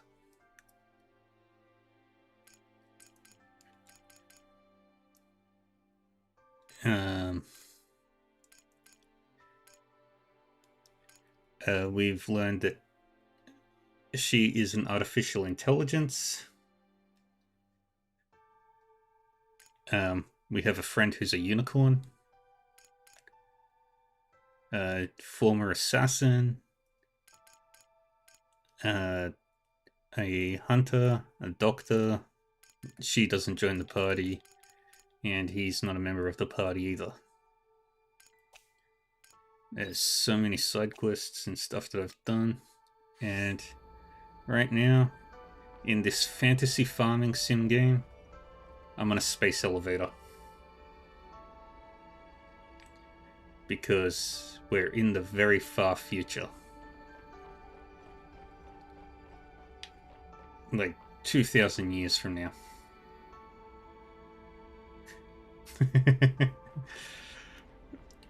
It's definitely something I didn't expect in terms of the story. Let the battle commence. Is everyone all right?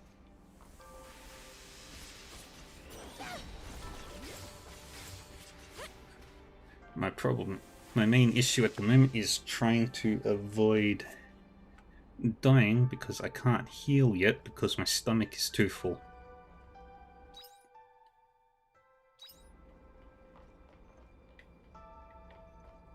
So, let's see, where does this lead me? Ah, another one of these dolls that I need. Perfect. Everything is happy. Speaking of, need to upgrade the job. Perfect. But I'll stick with ranged for the time being. There's multiple jobs that you can change at any time. The world map is very reminiscent of something like... The best comparison I can give it is something like Chrono Trigger.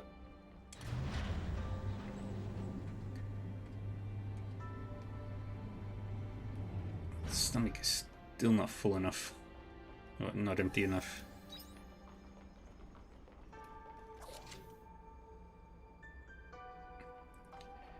But, okay. Can't go near that. I'm not sure how aggressive that thing is. But I would much prefer it not be aggressive. Ah, crap.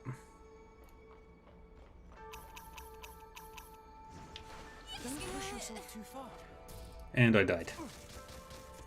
That's fine. At least I leveled up. Make a little bit of grilla. And then we go back to our winter farming wonderland. After the doctor yells at me for not looking after my health.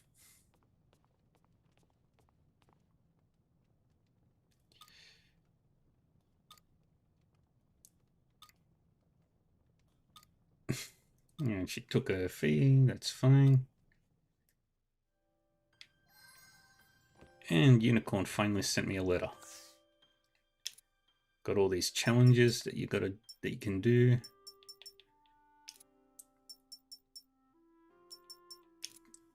But they unlock as you complete the story.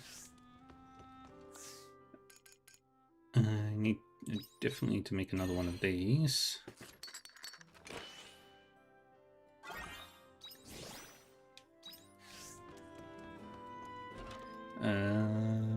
Then there's my farm. Both Nemea and Shatola are wonderful places to visit, are they not? You would expect that our next destination would thus be the holy capital of Argene, but sadly you would be incorrect. That is not to say I do not have splendid memories there, but there is somewhere else I would rather go, and that is back to my forest. I trust you will join me there, Ein. I will await your arrival. Okay. My little chickens, they're called cloth owls. They're little fatty fats with big tails. And this guy is called a woolum.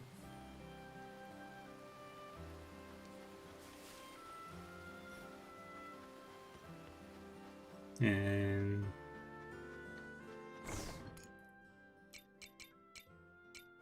okay, sell that, and then we sell that and that. Storage, storage, storage, storage, storage, storage, storage, storage.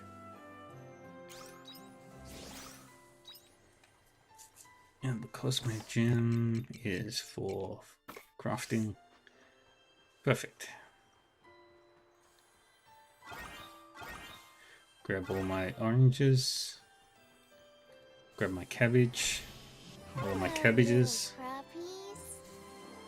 Hello, little crappies. Alright. Put you into storage. Sell off the more expensive stuff. Okay. Then I gotta check my challenges out. See what I need to harvest.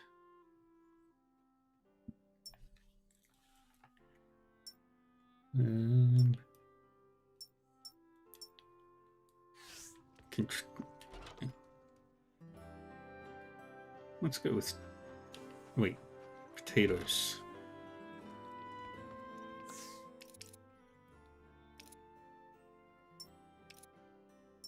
Oh, have I already done all the taters? Yes, all the taters are done. Alright, so it'll be chili plant.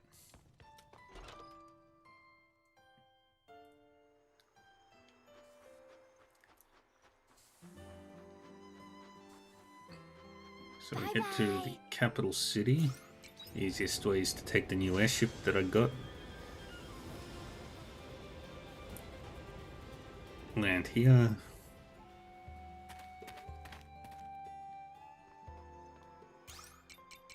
First I want to go here. I don't think I've actually been inside this building. Oh wait, no, I have been in here when I was on trial. That's right.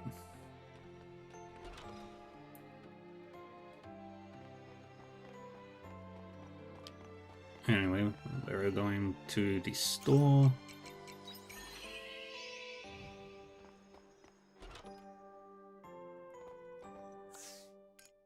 And Can't do anything about these at the moment. Gotta wait.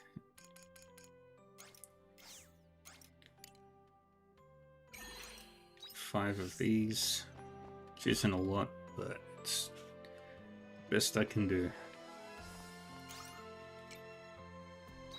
To the entrance of town, and we ride our little pet.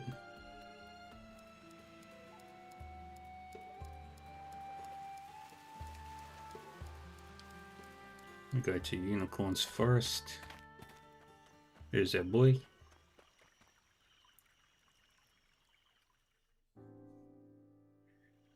A prompt entrance sign. So far we have explored Namia and Shatola as we tour the locations bound to my memories of the princess. And this forest is quite possibly the most bountiful. It is where I pledged my fealty to the princess as her trusted knight. It is also the place where all of my memories begin. What do you mean? There are none. I have nary a memory from before the moment I made that promise to the princess in this forest. As I retraced my memories of her, I was finally able to realize the doubt surrounding the memories of my own life. How was I born? Why did I reside in this forest? I have no recollections at all, and I have never thought to question it until now. I don't know what to say. Oh, how portentous those omens can be. From how far back does the deception truly begin? I am forced to question who I even am. Are my feelings and desires born of the false memories implanted by the omens? Saying my entire existence is also a total work of fiction would not be so heinous an overstatement, would it? And that's not true. If I may speak honestly, I am frightened. If I am to go ahead and request that the omens remove these false memories, then my suffering will surely end. However, how much of me will be left behind without them? When I consider that possibility. It is never too late to erase your memories once you've learned the truth, is it? Who's there?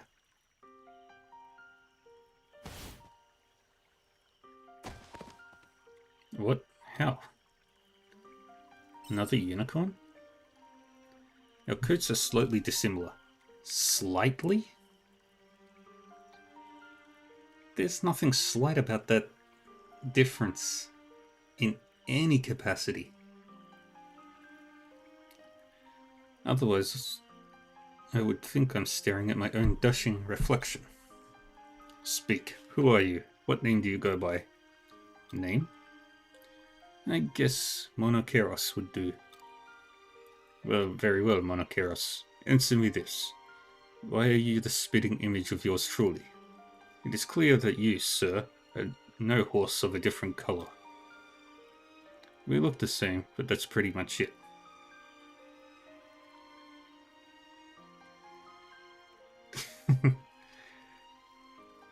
I mean, with the level of technology in the world, it wouldn't surprise me if there was, like, genetic engineering. I'd say our personalities are totally different, even though we share the same memories. We what? It's like I said. I've got the same memories rattling around in my head as you do in yours.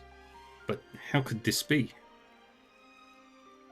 The omens gave you memories too? Yeah, unfortunately. What did you mean when you said the truth? Are you searching for the omen that gave us our memories? Nah, that's pretty much impossible. Then what? I get the impression that you've already spoken to the omen inside that castle, am I right? They offered to remove my memories too, same as you. Did they now? I reckon my life will be just fine without these memories of her. But before I get rid of them, wouldn't you like to know about where and how you were born? What about it? Our memories of the princess may not be real, but I would at least like to know my life had some significance. But how would you find that out? Yeah, no clue. Then what good are you? Well, when I pressed the omen in the castle for more information, they let slip something kinda weird. And that was... Lost Gaia. They said that's where we came from. Lost Gaia. What is that? A town? It's not a town. Pardon? Ayn, do you mean to say you know of this Lost Gaia? Very interesting. We may be able to find a clue if we travel to abandoned Eden. Fine work, my loyal retainer. Your vast knowledge is second only to my own. Please, take me to Lost Gaia. I want to know the truth. I want to know why I was born. I might finally get some answers if I go there. What about you, Unicorn?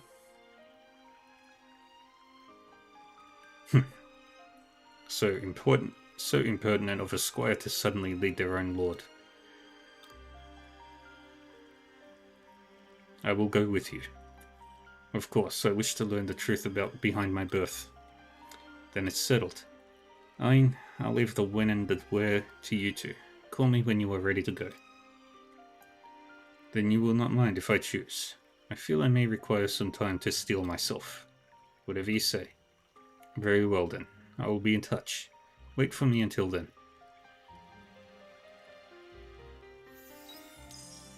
Yay. We got stuff.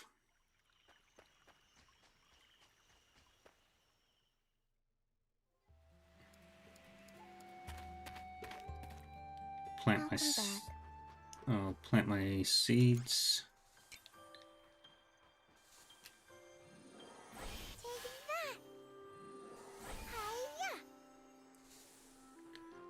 That's fine.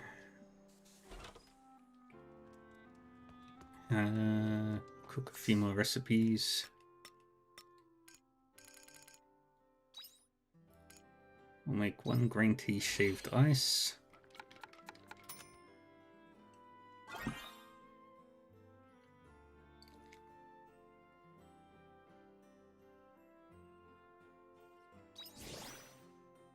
It doesn't look too bad.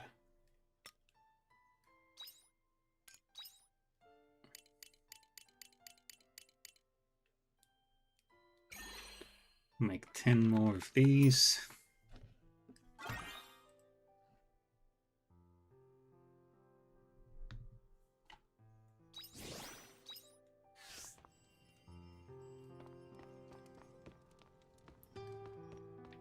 Time for sleepies. Next quest should be Dianthus.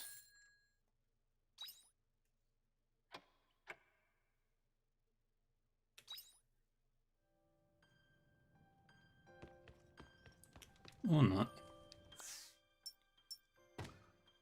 I've got to cook 80 more recipes.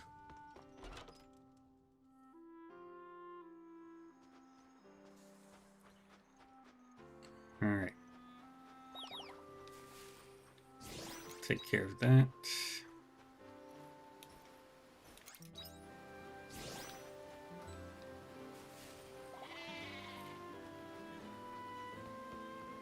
The crops should be fine. Yeah, they'll be fine.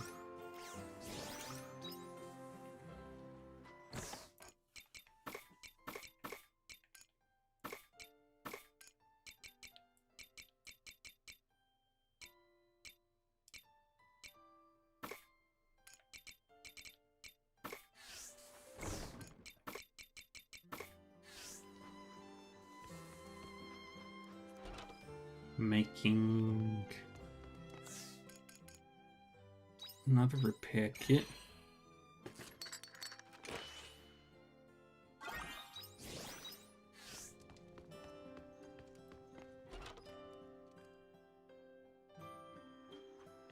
Alrighty. Take it easy. Castle. Yeah, I've got no other adventures right now.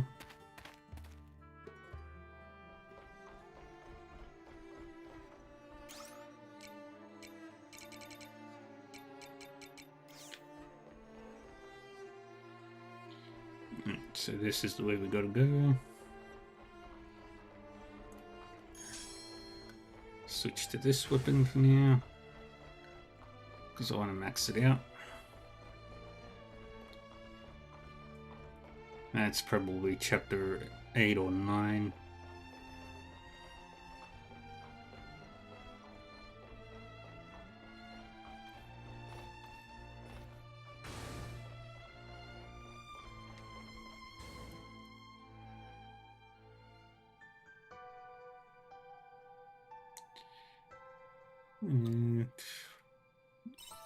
Purgatorium talk.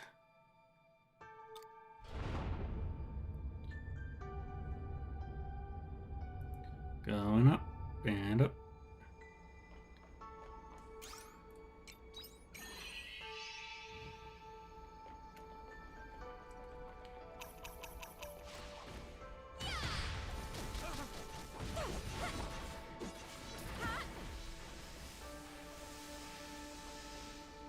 Alright. Can we sneak past that thing? We better stay away from that enemy.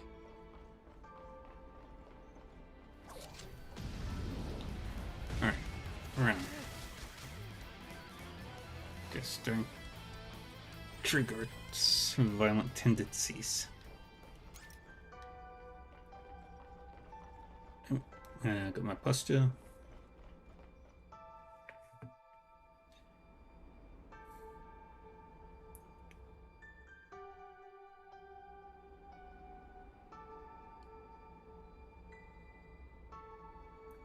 Is this the maintenance block? No, this is the... What took you so long? Geist. Finally found you. Dianthus' signal has been cut off. I wasn't expecting you to climb up through the inner framework of the space elevator. You should know what happened. Callistephus interfered with the signals. We'll have a hard time overriding them now. So, how far away are we from the maintenance block now? This is roughly the halfway point. Now that you're here, allow me to show you around the facility. That will make it easier for you to digest what I have to say next. Is that alright, Dianthus? I suppose so. Even though Callistephus wouldn't approve, we can't keep it a secret forever. Very well then, come with me.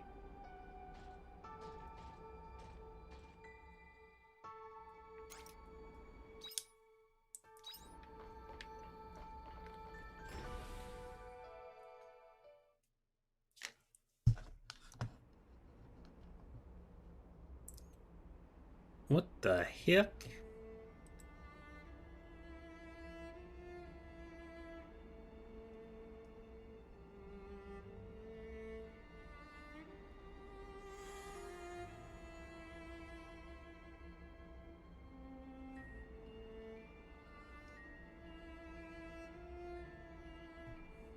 Isn't this the Sea's Light?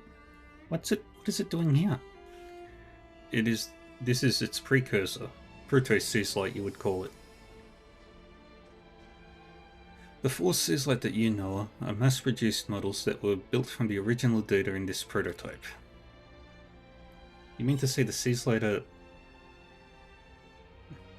You've probably figured it out. The Sea's Light are machines that we built. That's ridiculous. If you're going to lie to us, at least make it a bit more convincing. I mean, you aren't serious. We can't argue with what we see right in front of us, though. I knew it was a good idea to bring you here. You're already starting to understand. The Sea's Light was built by AI? I don't want to believe it, but... Does that mean the Red Queen was your... In order to explain that, I'll need to outline the whole sequence of events. Should I start from the beginning? Yes. Very well. When Lost Gaia became uninhabitable, humanity entrusted its future to us, artificial intelligence. However, Lost Gaia was already a dead planet, so we began to study its life with the intention of reviving it. The planet's life? That research led us to the Astrum Cell and its analysis. The Astrum Cell? That's what you were studying in the research facility on Lost Gaia, isn't it? Yes. It's the structure in the center of the Red Queen. We theorized that it's where the planet's genes were stored. That theory was on the right track. Gene may not be the right word for it. Rather, the Astrum Cell acted as a blueprint for life on the planet. We call that blueprint the Gaia genome. Gaia genome? So planets have DNA just like other living things do? Yes. Upon analyzing the Gaia genome, we formulated a plan. That plan was called the Re-Gaia program. We intended to create a clone of Lost Gaia by duplicating the Gaia genome on another planet. What's a clone? It means a copy. With our technology, we could use an organism's genes to create an identical copy of it. The Omens wanted to do the same thing, but with a whole planet. That's right. The Seaslight was originally a device to turn the planet Re-Gaia into a clone of the Earth. It was a machine built to implant the Earth seed into another planet. That seed, the Gaia genome, would then grow into an exact copy of the Earth. So that's why the Seaslight looks so much like the Red Queen.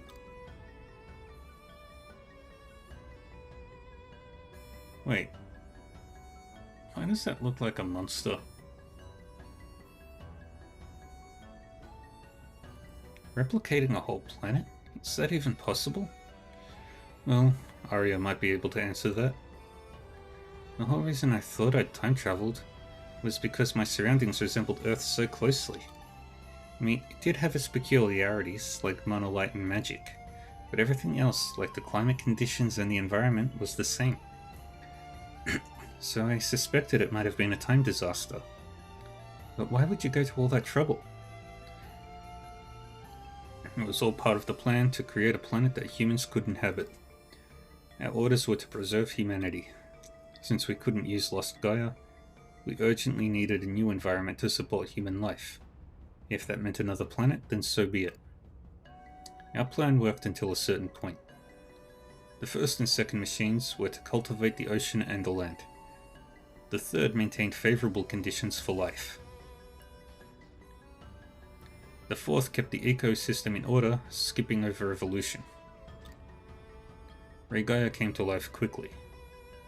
It was as if the history of Earth was being replayed in fast forward. Before long, the planet was a Mother Earth, nurturing a vast number of lives. We thought that it wouldn't be long before we could get humanity to live there too. I see. It was an act of evolutionary molecular engineering. Then wait, in that case,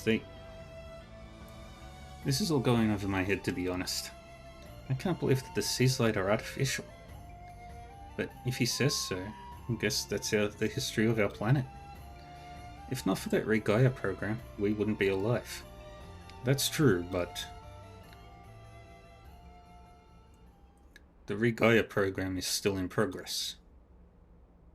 It is? But humans are living on Re-Gaia. It's already habitable, isn't it? You're right. The planet is habitable now, but there is one big problem with it. Quietus? Exactly. Quietus was not part of the plan. But it has been the one major setback to the Re-Gaia program. At this rate, history will only repeat itself, and the planet will come to the same end as Lost Gaia did. So it wasn't the Omens who were causing Quietus. Of course not. Why would we want to destroy something we created with our own hands? What did you mean by Quietus bringing Lost Gaia to an end, though? You know the light particles that float through the air during Quietus? That's Gaia dust. It's the same stuff that covered the planet when Lost Gaia died.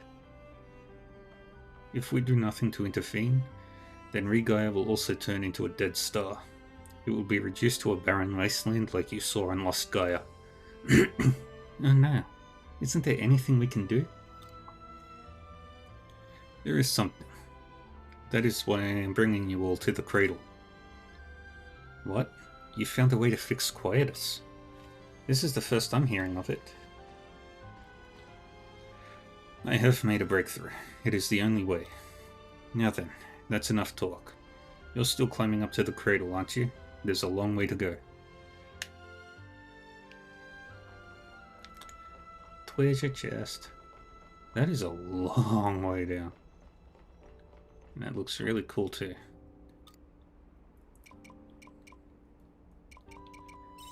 Seas Light number 1. This model improves upon the low establishment rate of previous models. Loading capacity was increased by 23% compared to previous models by reducing its impact resistance during descent. Will descend south of the planned Pangea formation. After creating the ocean, it will remain on the seafloor. That's the summer season. Yeah, summer. Operating time is short, but tuning is required at regular intervals. Use life seeds equipped for tuning. Number 2. Seaslight number 2. Its purpose is to form Pangea within the ocean created by Seaslight number 1. The process will encourage the Astrum cell to form the planet's crust and amplify its mass. Seaslight number 3. A Tower of Life that optimizes the planet via translation of the established Astrum cell. Okay, so 2 would be the full Seaslight. 3 is the spring Seaslight, 1 near Nemea. A Tower of Life that optimizes the planet via translation of the established Astrum cell. It will emulate the climate of Lost Gaia upon Pangea, thereby creating an environment that is conducive to life. Seaslight number 4 serves as a backup for the other Seaslight. Also responsible for running evolutionary protocols. Will descend in mountainous terrain. Its payload capacity has been improved by 37% more than that of model number 1. And that's got to be the winter one. Early Seaslight prototype. Construction has been suspended. The plan will now involve implantation of the Astrum cell in stages by partitioning the system's functions. We've got a Philosopher's Stone out of that.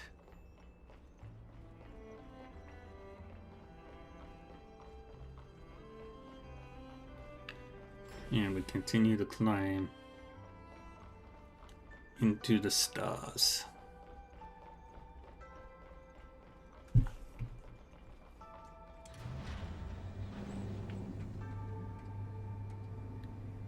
Oh, gravity doesn't. Okay, you two alright?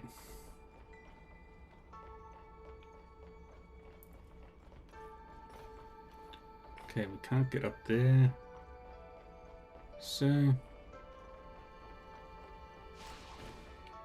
battle begins. End of battle. All clear. easy win.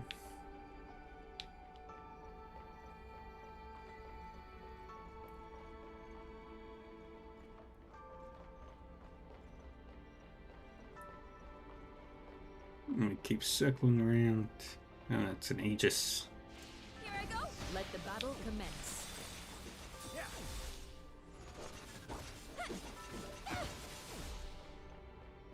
Is everyone all right?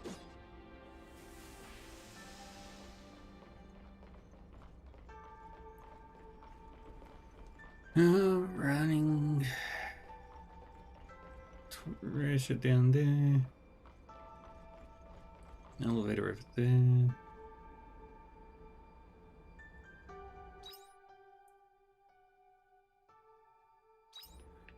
And a repair thingy.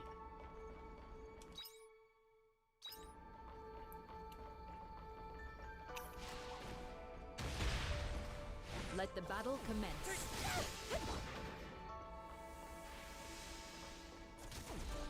End of battle. All clear. Got hug the screw.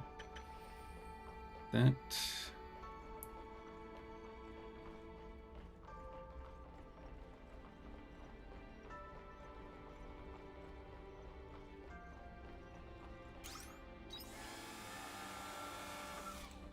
what happens. Where does this take us?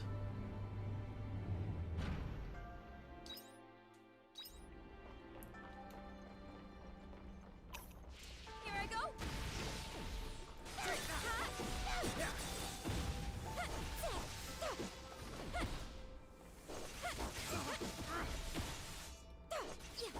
Smack.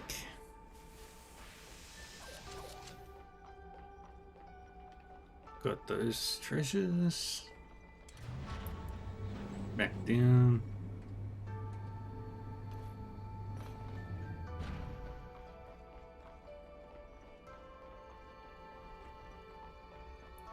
There's the treasure. Star crystals.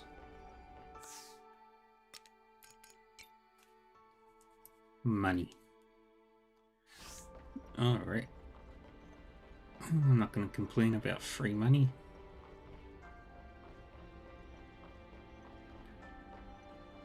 You have my But gratitude. I will feed everybody. Just so I can keep the energy going.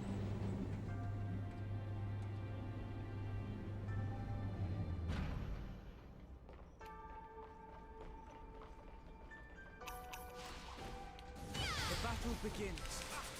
Fire. Take that.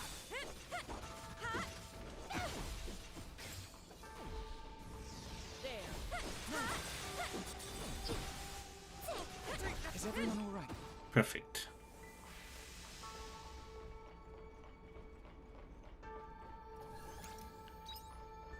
Got the next monolith. And this leads us to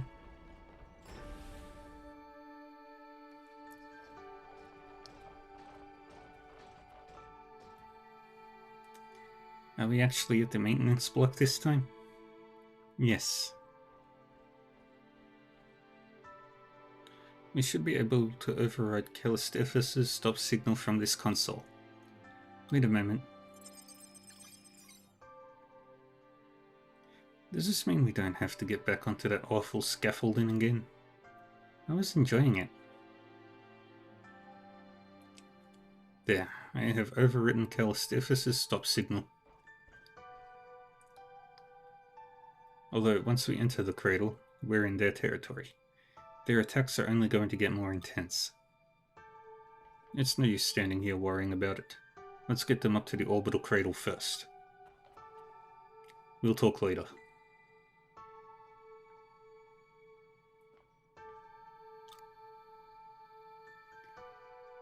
Dun, dun, dun.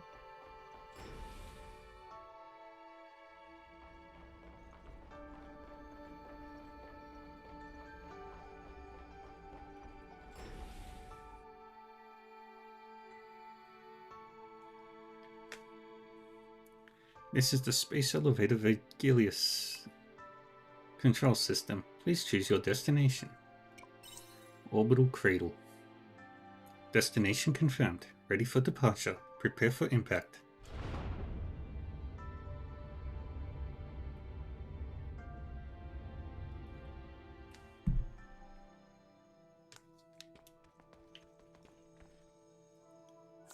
We'll save here for now. Not that we'll actually lose any progress.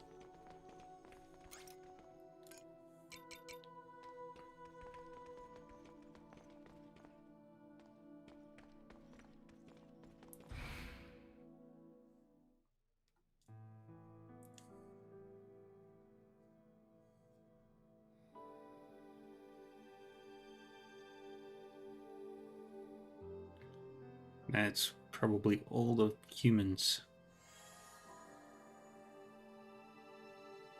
from Earth. This is the orbital cradle.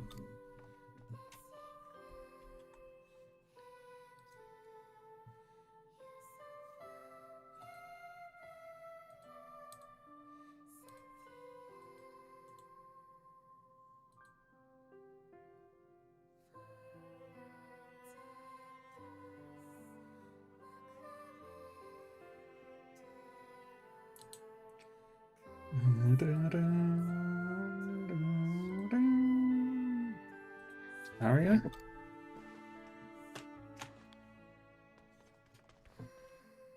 It's as I thought. What's wrong, Aria? I expected you would be the first to realize. What's in here? This orbital cradle is a facility made to keep humans in hibernation for a prolonged period. Hibernation?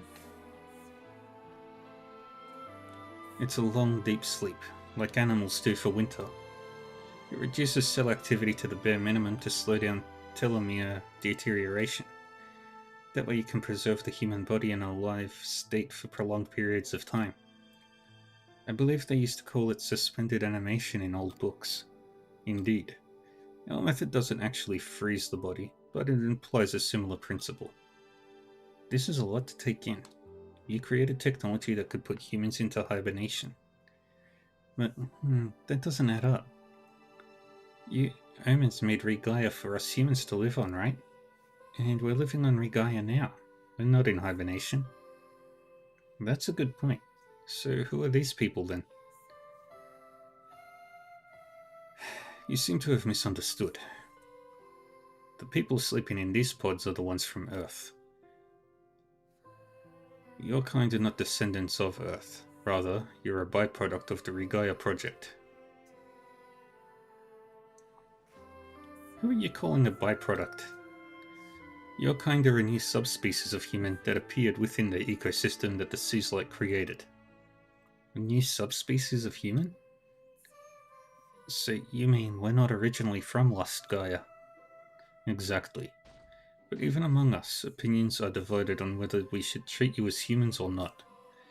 After studying your genetic makeup, we found that it was 99.99999998% identical to that of the humans from Lost Gaia. So although you may be a new subspecies, you were certainly born out of the Earth's Astrum cell. Speaking from a biological point of view, that is, we decided to classify you differently due to your separate origins. We call the original humans from Lost Gaia Cains, and you new humans Abels. That's right, I do hear you calling us Abels sometimes. Interesting that you chose Cain and Abel from the Old Testament, Adam and Eve's first children after they were banished from heaven. The orbital cradle is known as the Cain Cradle. Several other facilities like this one exist holding Cains in hibernation. This isn't the only cradle. We intended to wake them up once Regaia was created. So inside these containers are...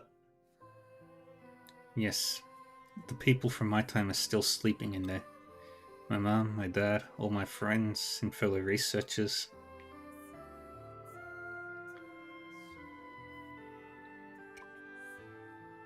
Arya is from Lost Gaia, so that means it seems to have clicked. Arya is a human with different origins from yours. She is a king.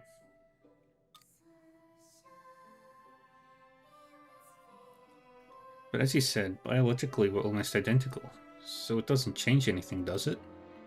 It wouldn't, if the Regaia program was going to plan. But now that Quietus has brought our plan to a halt, that puts Arya in an extremely delicate position. Because she is the one and only Cain who is in a wakeful state right now. More importantly though, Geist, didn't you say you found a way to resolve Quietus? If you have, then that changes the situation drastically. Now would be a good time to share with us. That's right. If we find a way to end Quietus for good, then everyone in here can live on Regaia too, right? Yes. There's somewhere I'd like to take you so I can explain that. The results from all the research on Lost Gaia are compiled in a room above us. I will explain my plan to you there. All the peoples of the earth.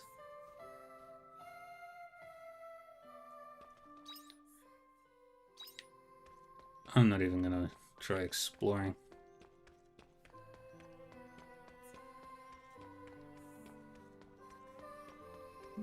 It's a lot of thingies.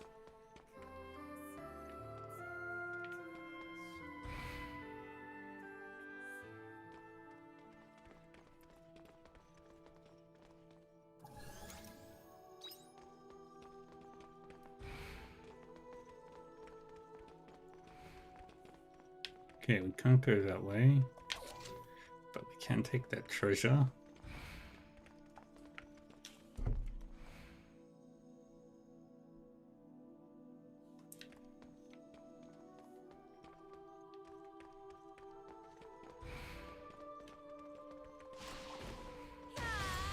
Let the battle commence.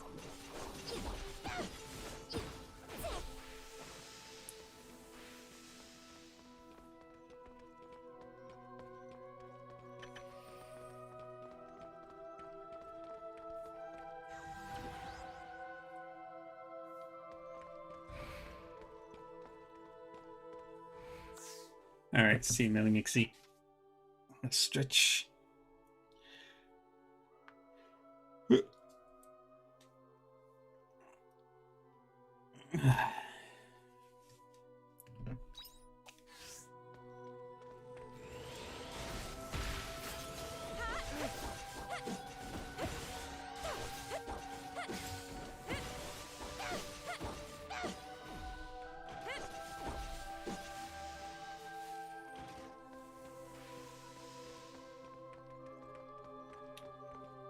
Thanks.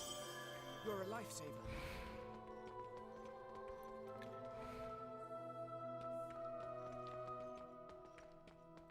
Go through B first.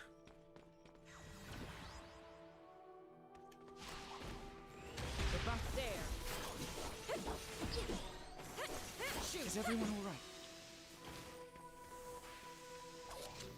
right? Our Calcum.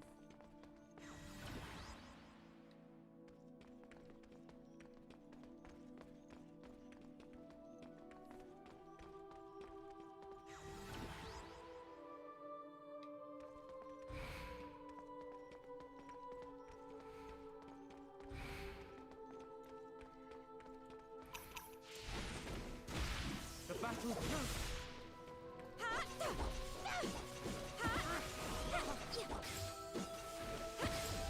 And smack. All clear. More Arcalcum. And Rand. Here we go. Gotta do all the mining.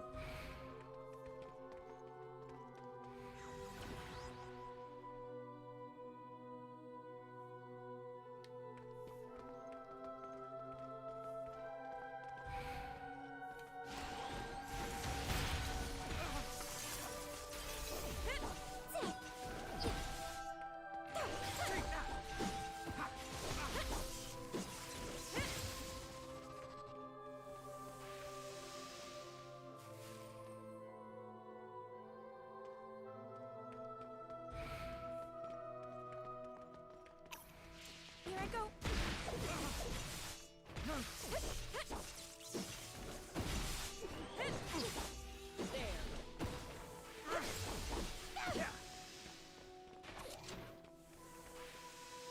You have my gratitude.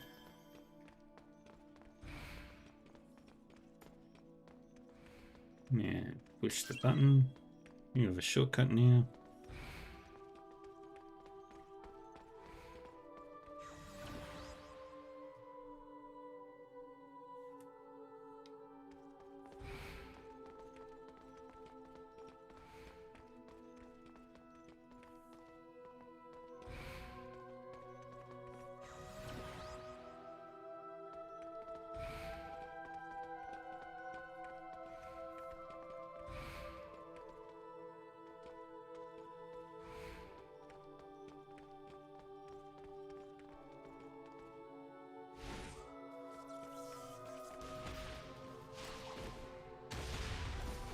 Take that.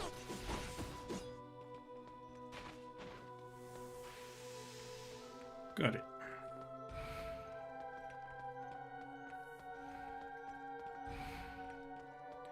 Step in here.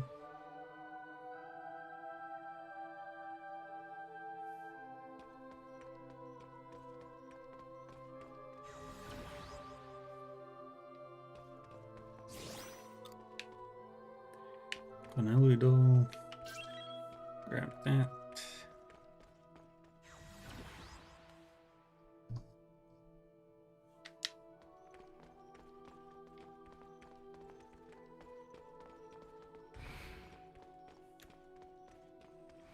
Here I go. Let the battle commence. Fire.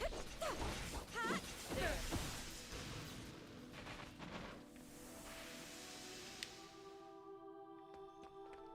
Very nice. July.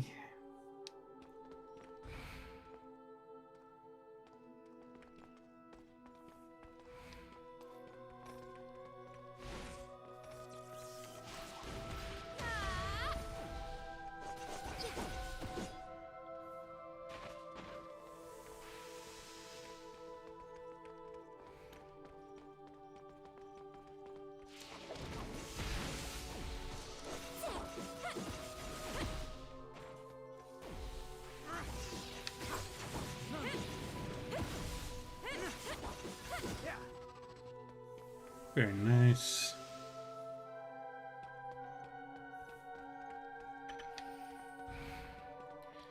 Up we go.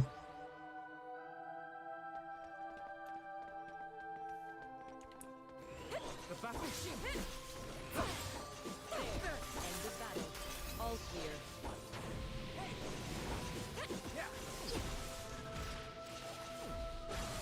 Fire.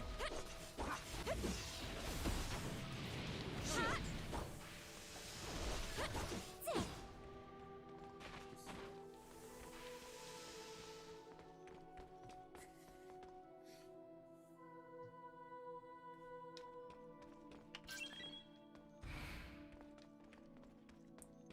Alright, that takes us all the way back to the start.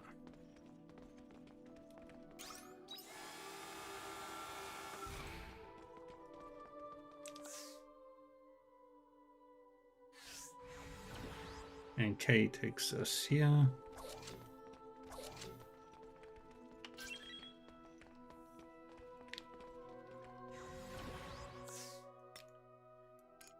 I don't know what I got.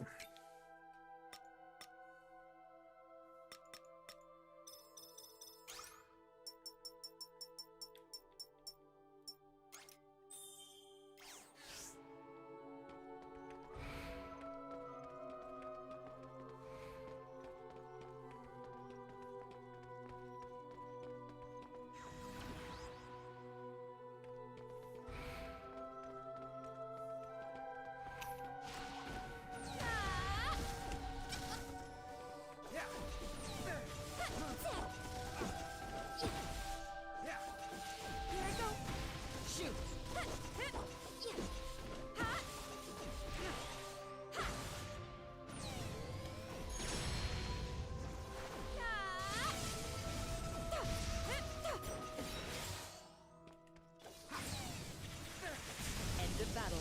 All clear. Let's go. Open the monolith.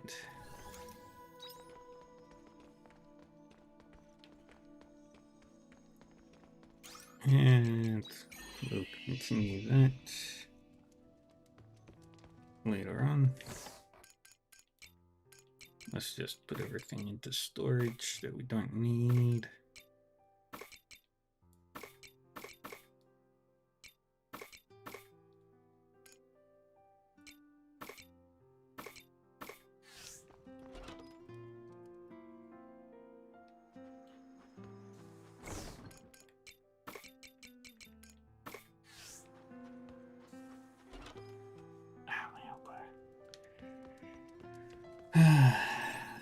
Dum, dum, dum, dum.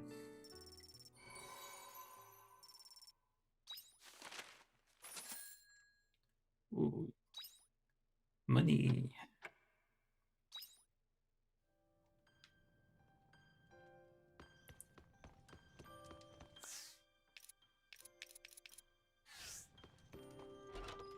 Dum, dum.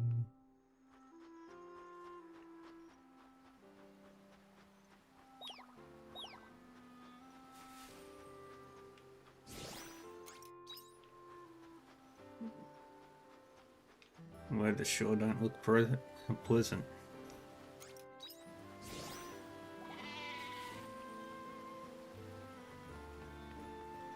Get our Mikans.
Alrighty.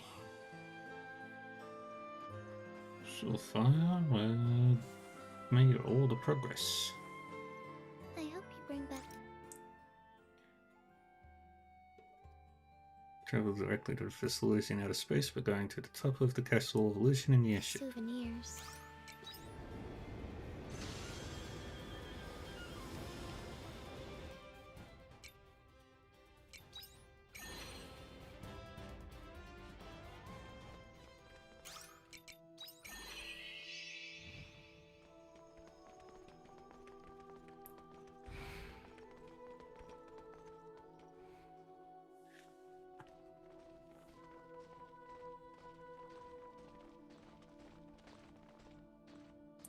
What is this room for? This is the library, an automated archive of human knowledge that was compiled by a news company in the Common Era. It is a database of human history, research, culture, customs, all of human knowledge. We use it as an external storage to draw knowledge from. So this is why you omens know so much about us. What did you want to show us here then? I wanted to go over some history with you before going into my plan, specifically the Kane's final history.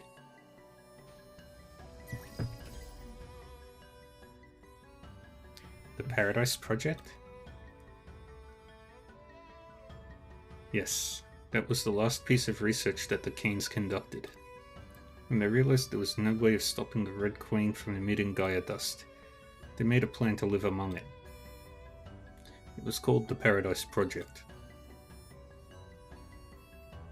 The idea was to build a barrier around the city that would prevent the invasion of Gaia dust and create a heaven on earth to live in. You saw abandoned Eden on Lost Gaia. That was a test city for the project. But that means they gave up trying to resolve the Gaia dust? They had concluded that any attempt to bring the Gaia dust under control would be a waste of time. How disappointing. In my time, we were still fighting hard to rid the world of the Gaia dust's harmful effects. That's just how much things have changed since you left. I would like you, more than anyone, to understand their decision though. Because the leaders of the Paradise Project were Mr. and Mrs. Lebenthal. None other than your parents. My mum and dad did that? The Lebenthals, accomplished scholars known for their Astrum cell research, concluded that eliminating Gaia dust was infeasible, and the last 2,000 years have only proven them right. Even we cannot find a solution for the Gaia dust, and we are high-level artificial intelligence. But hold on, Geist, that's not what you said before. Haven't you found a way to end Quietus? I said I'd made a breakthrough regarding Quietus. I don't recall seeing I could end it. The idea of trying to end Quietus has already resulted in a great number of tragedies. Tracing it back, our arrogance is also the root cause of Lost Gaia getting trapped between dimensions. That was a consequence of the Gaia purification scheme we had been carrying out. It's our fault whilst Gaia had a territory shift. But we have to find a fix for Quietist. That's what gives us Seth hope. Don't go down that route, Dianthus. I can tell you from experience that so-called hope is some kind of bug. Hope is a monster that feeds on wishes and consumes your thoughts. Don't rear such a destructive monster. My old personality became so obsessed with the impossible task of trying to end Quietus that I went as far as attempting a senseless massacre. Don't you remember? The star apoptosis. As long as we cling to this idea of eliminating Quietus, humanity has no future. But I get it, you're a realist. And will you please tell us your plan? I suggest we reinstate the Paradise Project and preserve Regaia's environment with a Quietus barrier. If humans reside within the barrier, then it will mean they can live normally throughout Quietus. Sounds claustrophobic. It does? By now you must be aware that we have manipulated information on several occasions with you Ables. The imaginary royalty of the Castle of Illusion, the magic of the monolith. And humans accept information without questioning it because you have an imagination. You are designed to supplement the blanks in reality with your imagination. With this ability, it is easy for you to fabricate fictional beings. That is how the concept of God came to rule over the whole world, by being replicated in humans' imaginations over and over again. If we use that creativity, then I say ensuring humanity's survival by keeping them within an enclosed space is perfectly plausible. For example, we could convince them that there are other humans living outside of Paradise, or... None of this is sitting right with me. You're practically saying to our faces that we're inferior to you. I'm sorry if I hurt your feelings. That was not my intention. It is within the nature of intelligent life to perceive situations only as far as they can see. Have you heard of the cosmic egg? The universe is a framework that is perceived subjectively. Before humans recognized the universe as a space, it was made up of only the sky, land, and sea. A chick can only understand what's inside the egg, but as long as it's comfortable in there, the chick won't complain. We could recreate that on Regaia, Heaven's Shell.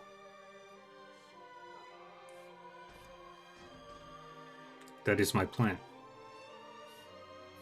So those were your true intentions. I might normally brush off such a suggestion, but with time closing in on us now... That's right. The end of this cradle's hibernation period is drawing near. What? Not even hibernation can keep cells alive forever. That is why we don't have much time to deliberate. I'd like to hand a decision over to you, Arya. What decision? I have run a simulation which confirmed that the Heaven's Shell idea could be realistically implemented. But here is the problem. In order to maintain Heaven's Shell, we would need to use all of the energy from the Seaslight to power the Quietus barrier. Oh, but you can't do that. Right. What would happen to the world outside of Heaven's Shell? It would inevitably waste away after being cut off from the environmental regulation that the Seaslight provided. No, that's awful. That is the least of our worries. The problem is the area we can cover. Even using all 4 Seaslight, at most we'll be able to maintain a barrier with a 25 rim radius. How big is that? It is only large enough for a certain number of inhabitants.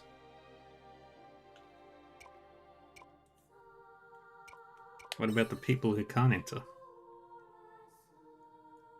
That is the problem. I'll answer with the results of my simulation.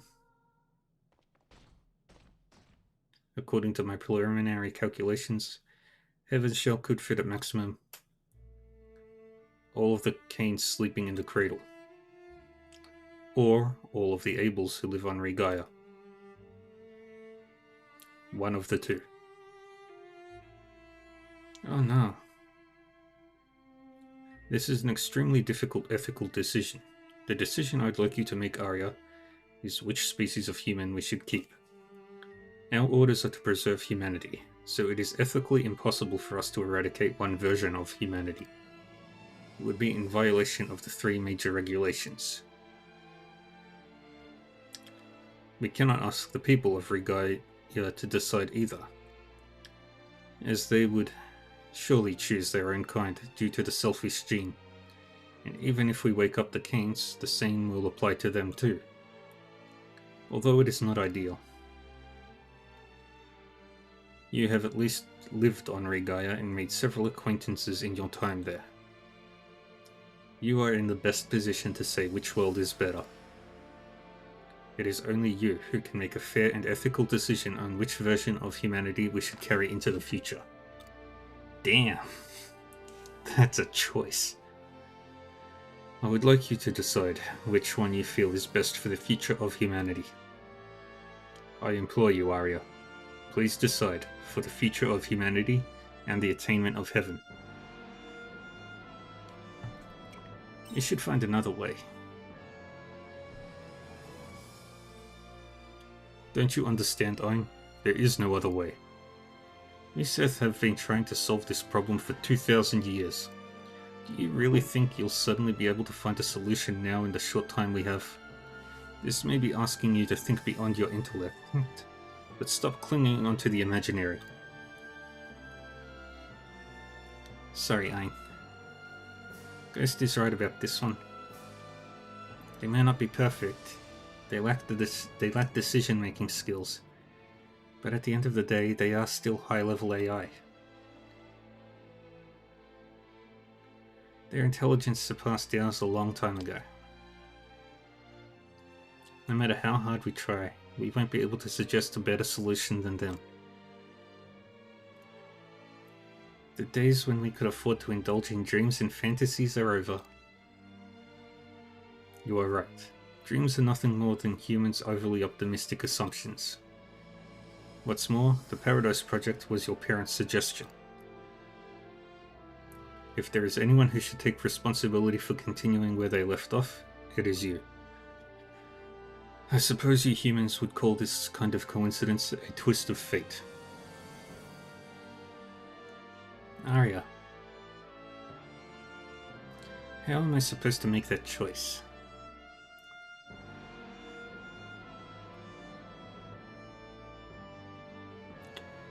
I can't. That's such a massive decision. The end of the hibernation period is drawing near, but we do have a little time. Take one day out to think about it. Then come to me with your answer the day after tomorrow.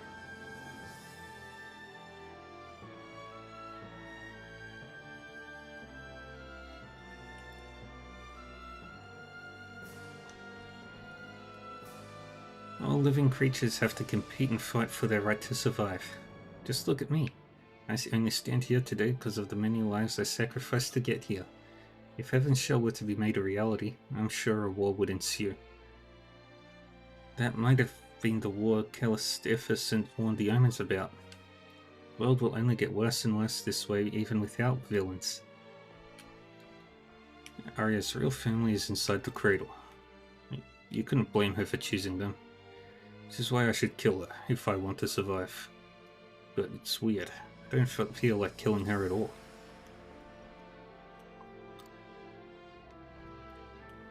I hope Arya is alright, because I know that pain very well. The pain of losing your family. It's extraordinary.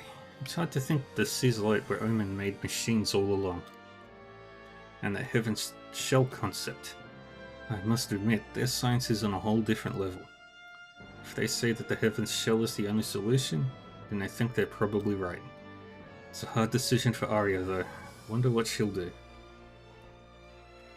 If there are 2 types of human in this world and only one can enter heaven, then I'm at a loss as to how we're supposed to behave now. No one can answer that, not even the Holy Mother. I mean, the Seas Light were made by the Omens. Where are we meant to go from here? Is there a light out there somewhere? Heaven's Shell, was it? It was all a bit complicated for me. I couldn't really follow. But I understood that only one could survive, either the Cains or the Abels. It's so overwhelming. Just when we defeated Geist and we thought the world would be peaceful again. Silly me for thinking we'd kill the bad guy and live happily ever after. That only happens in fairy tales.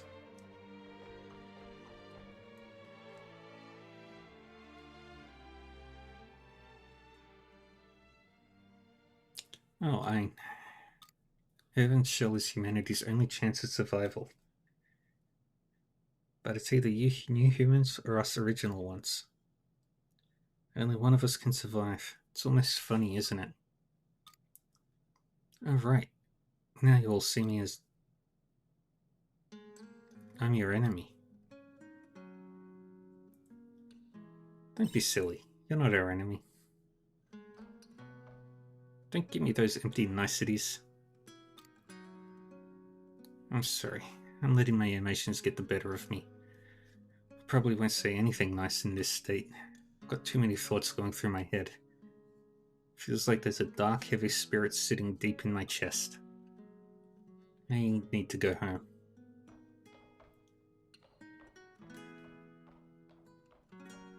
Arya left the party.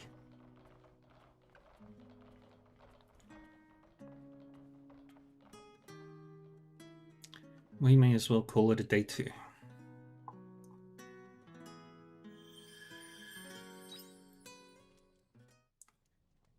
How is Arya doing? Might be a good idea to check on her.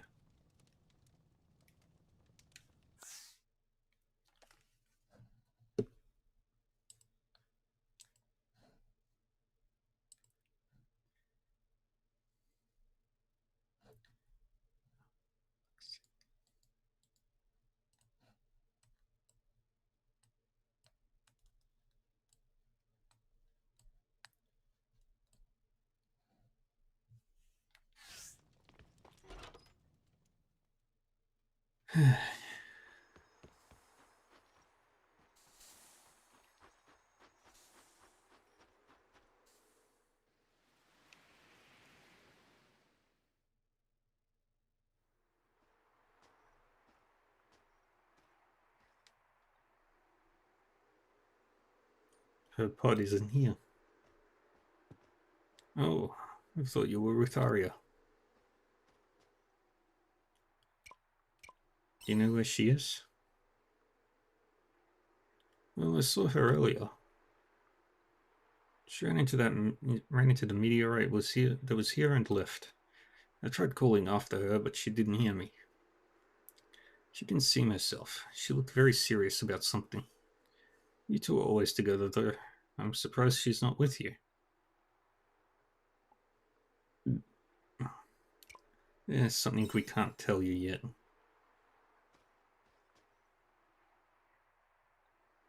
I see. I don't know what the exact situation is, but I can see that you are all fighting very hard for something. Whenever you feel lost and you don't know what to do, just remember that spirit you had in the beginning.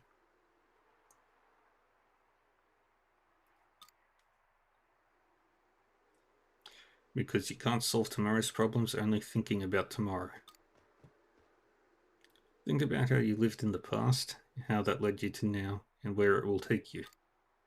There's no point in regretting your past, but know that everything you've experienced up until now has a purpose.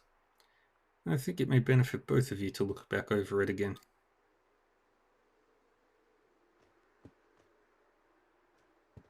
Wise man.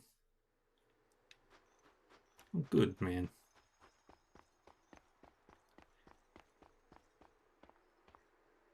Once upon a time, there was a meteorite here. Alright, now we head back. I've got to walk all the way back.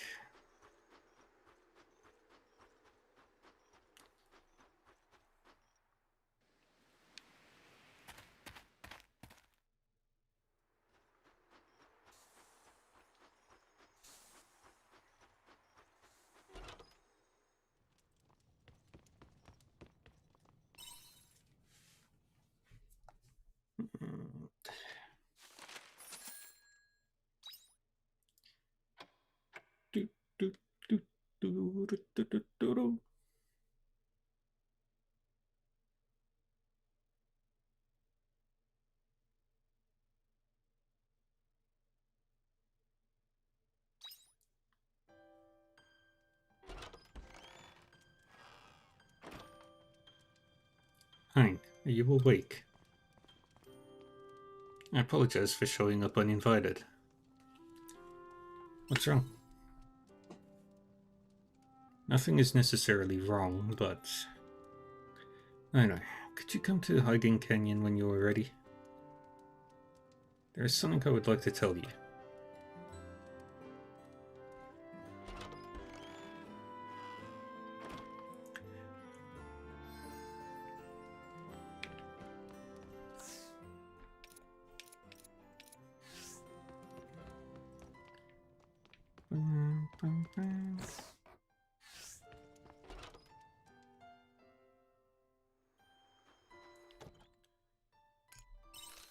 A message with no sender was sent to the castle. It was addressed to you, Ein. You are free to do with this message as you will. Its contents are as follows. A mysterious noise has been observed at Panthalassa Junction. Investigate it right away.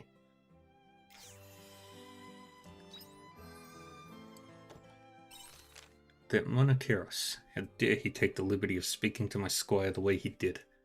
He was right, however. Of course, I desire to know the truth behind our origins. It took some time, but I feel ready now. Please escort us to abandoned Eden, so that we may finally unveil the shroud that has long obscured the origins of our existence and shattered. Yours truly, Unicorn. How the hell am I supposed to do that?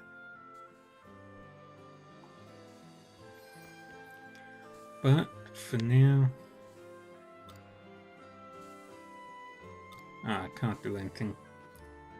I can't save right now. Alrighty.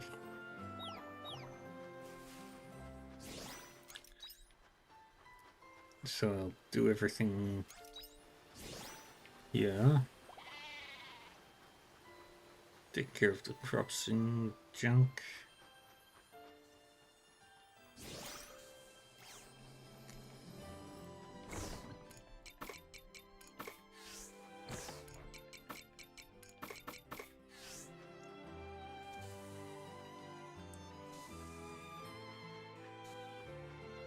I hope you bring back souvenirs.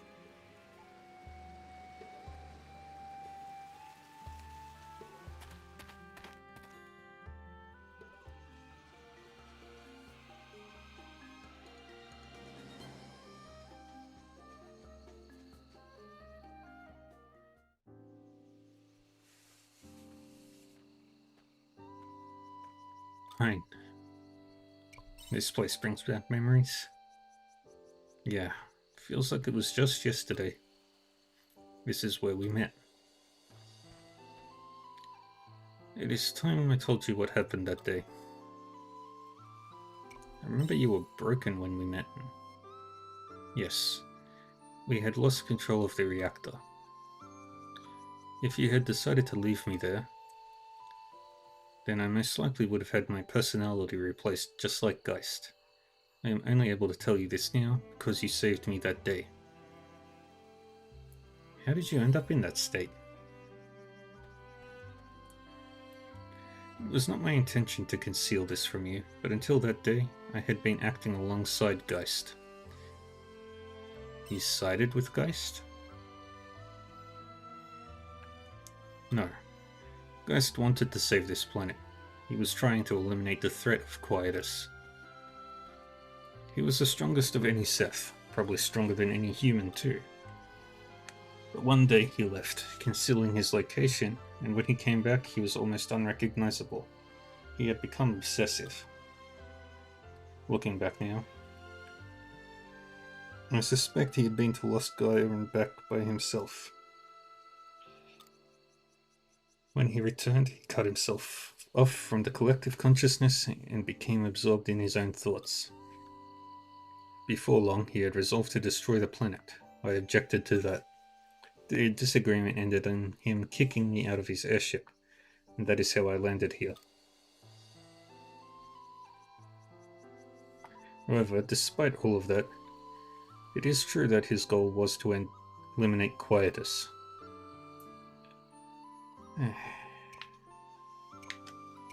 So those were his true intentions. Yes. What the new ghost is saying is right. He proposed giving up on the idea of ending Quietus and living within a safe space instead. Heaven's Shell. It may be the only route we have left. It is sad to hear that coming from him, though. He was the one Seth who made every effort to end Quietus despite what anyone told him. I feel that level of will can't be reached through logic alone. What? Don't look at me like that. Is it strange to hear that coming from me? No, not at all. I don't know anymore. I am well aware by now that my behavior is abnormal. This is between you and me, but I think I might be malfunctioning the same way Geist did. There is a noise within my logic circuitry that cannot be put into words, a light of sorts.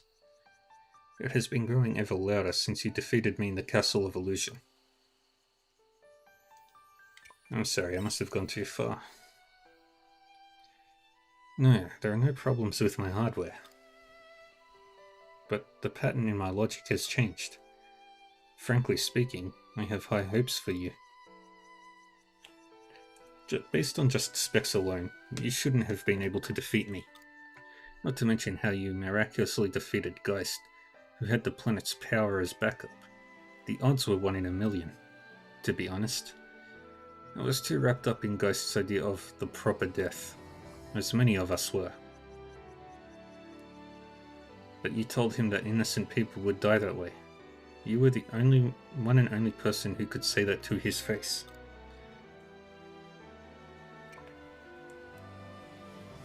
I just said it as it was. And that's your strong point, in my opinion. I'll let you in on something. Not even we are perfect. And there is no such thing as a theory without holes, because all events in this world unfold from possibilities. How reality is defined depends on existence probability. And among the many factors that may alter the possibilities, monolight is the most pivotal. The principle that you can use magic from monolight, probability theory, is involved there. I can't tell you the specifics, but all you need to know is that monolight is at the hypocenter of those variations.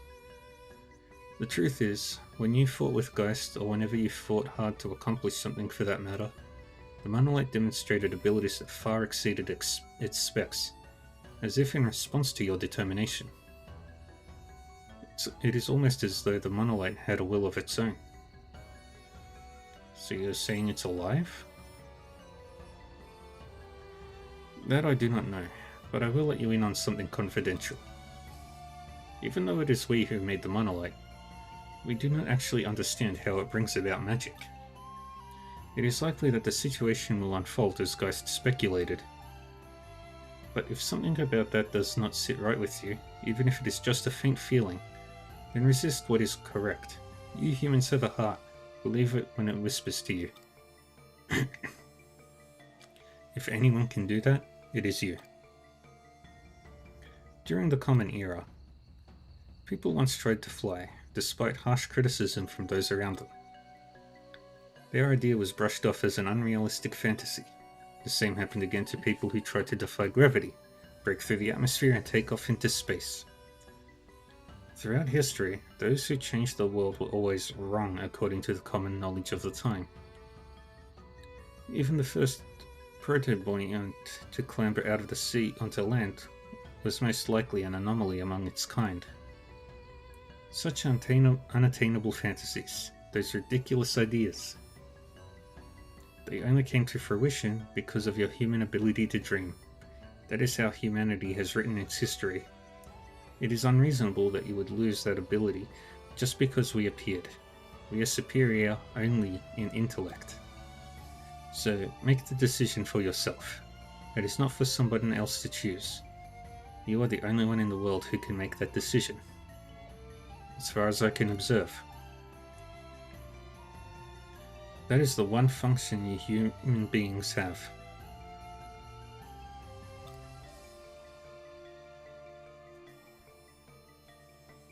Bum, bum, bum, bum, bum, bum, bum. Alrighty. Welcome back. But now it is time for me to say goodnight.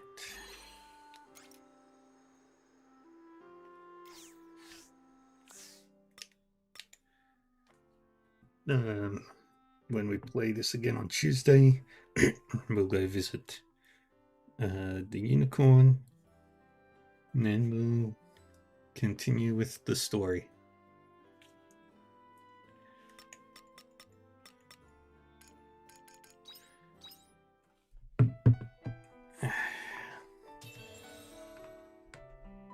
Alrighty, folks. Well, thank you everyone for joining me today.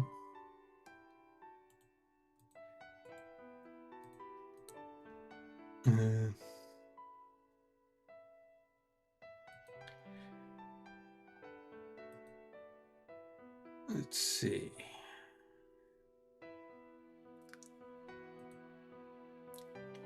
Who do we want to say hi to?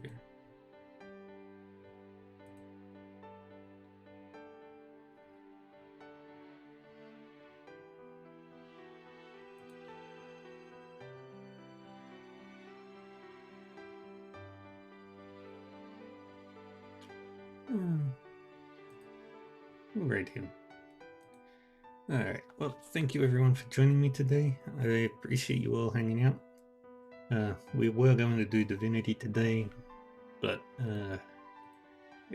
friend had some family things to take care of, so oh well. So we'll be back with Divinity next week. Tomorrow I'll be returning to Trails Through Daybreak and continuing with Story of Seasons, A Wonderful Life. And then the day after that, we'll keep going with Harvestella. So yeah, I appreciate you all joining me. Appreciate the raid from earlier, from Green Jupiter. All the chats, the lurks, and everything in between. If you want to keep apprised of what I am playing, when I'm live and everything, feel free to follow. Otherwise, thank you for hanging out and stuff, and I'll see you all next time. Stay safe, stay happy, and stay healthy, and I will, see you next time. Bye-bye.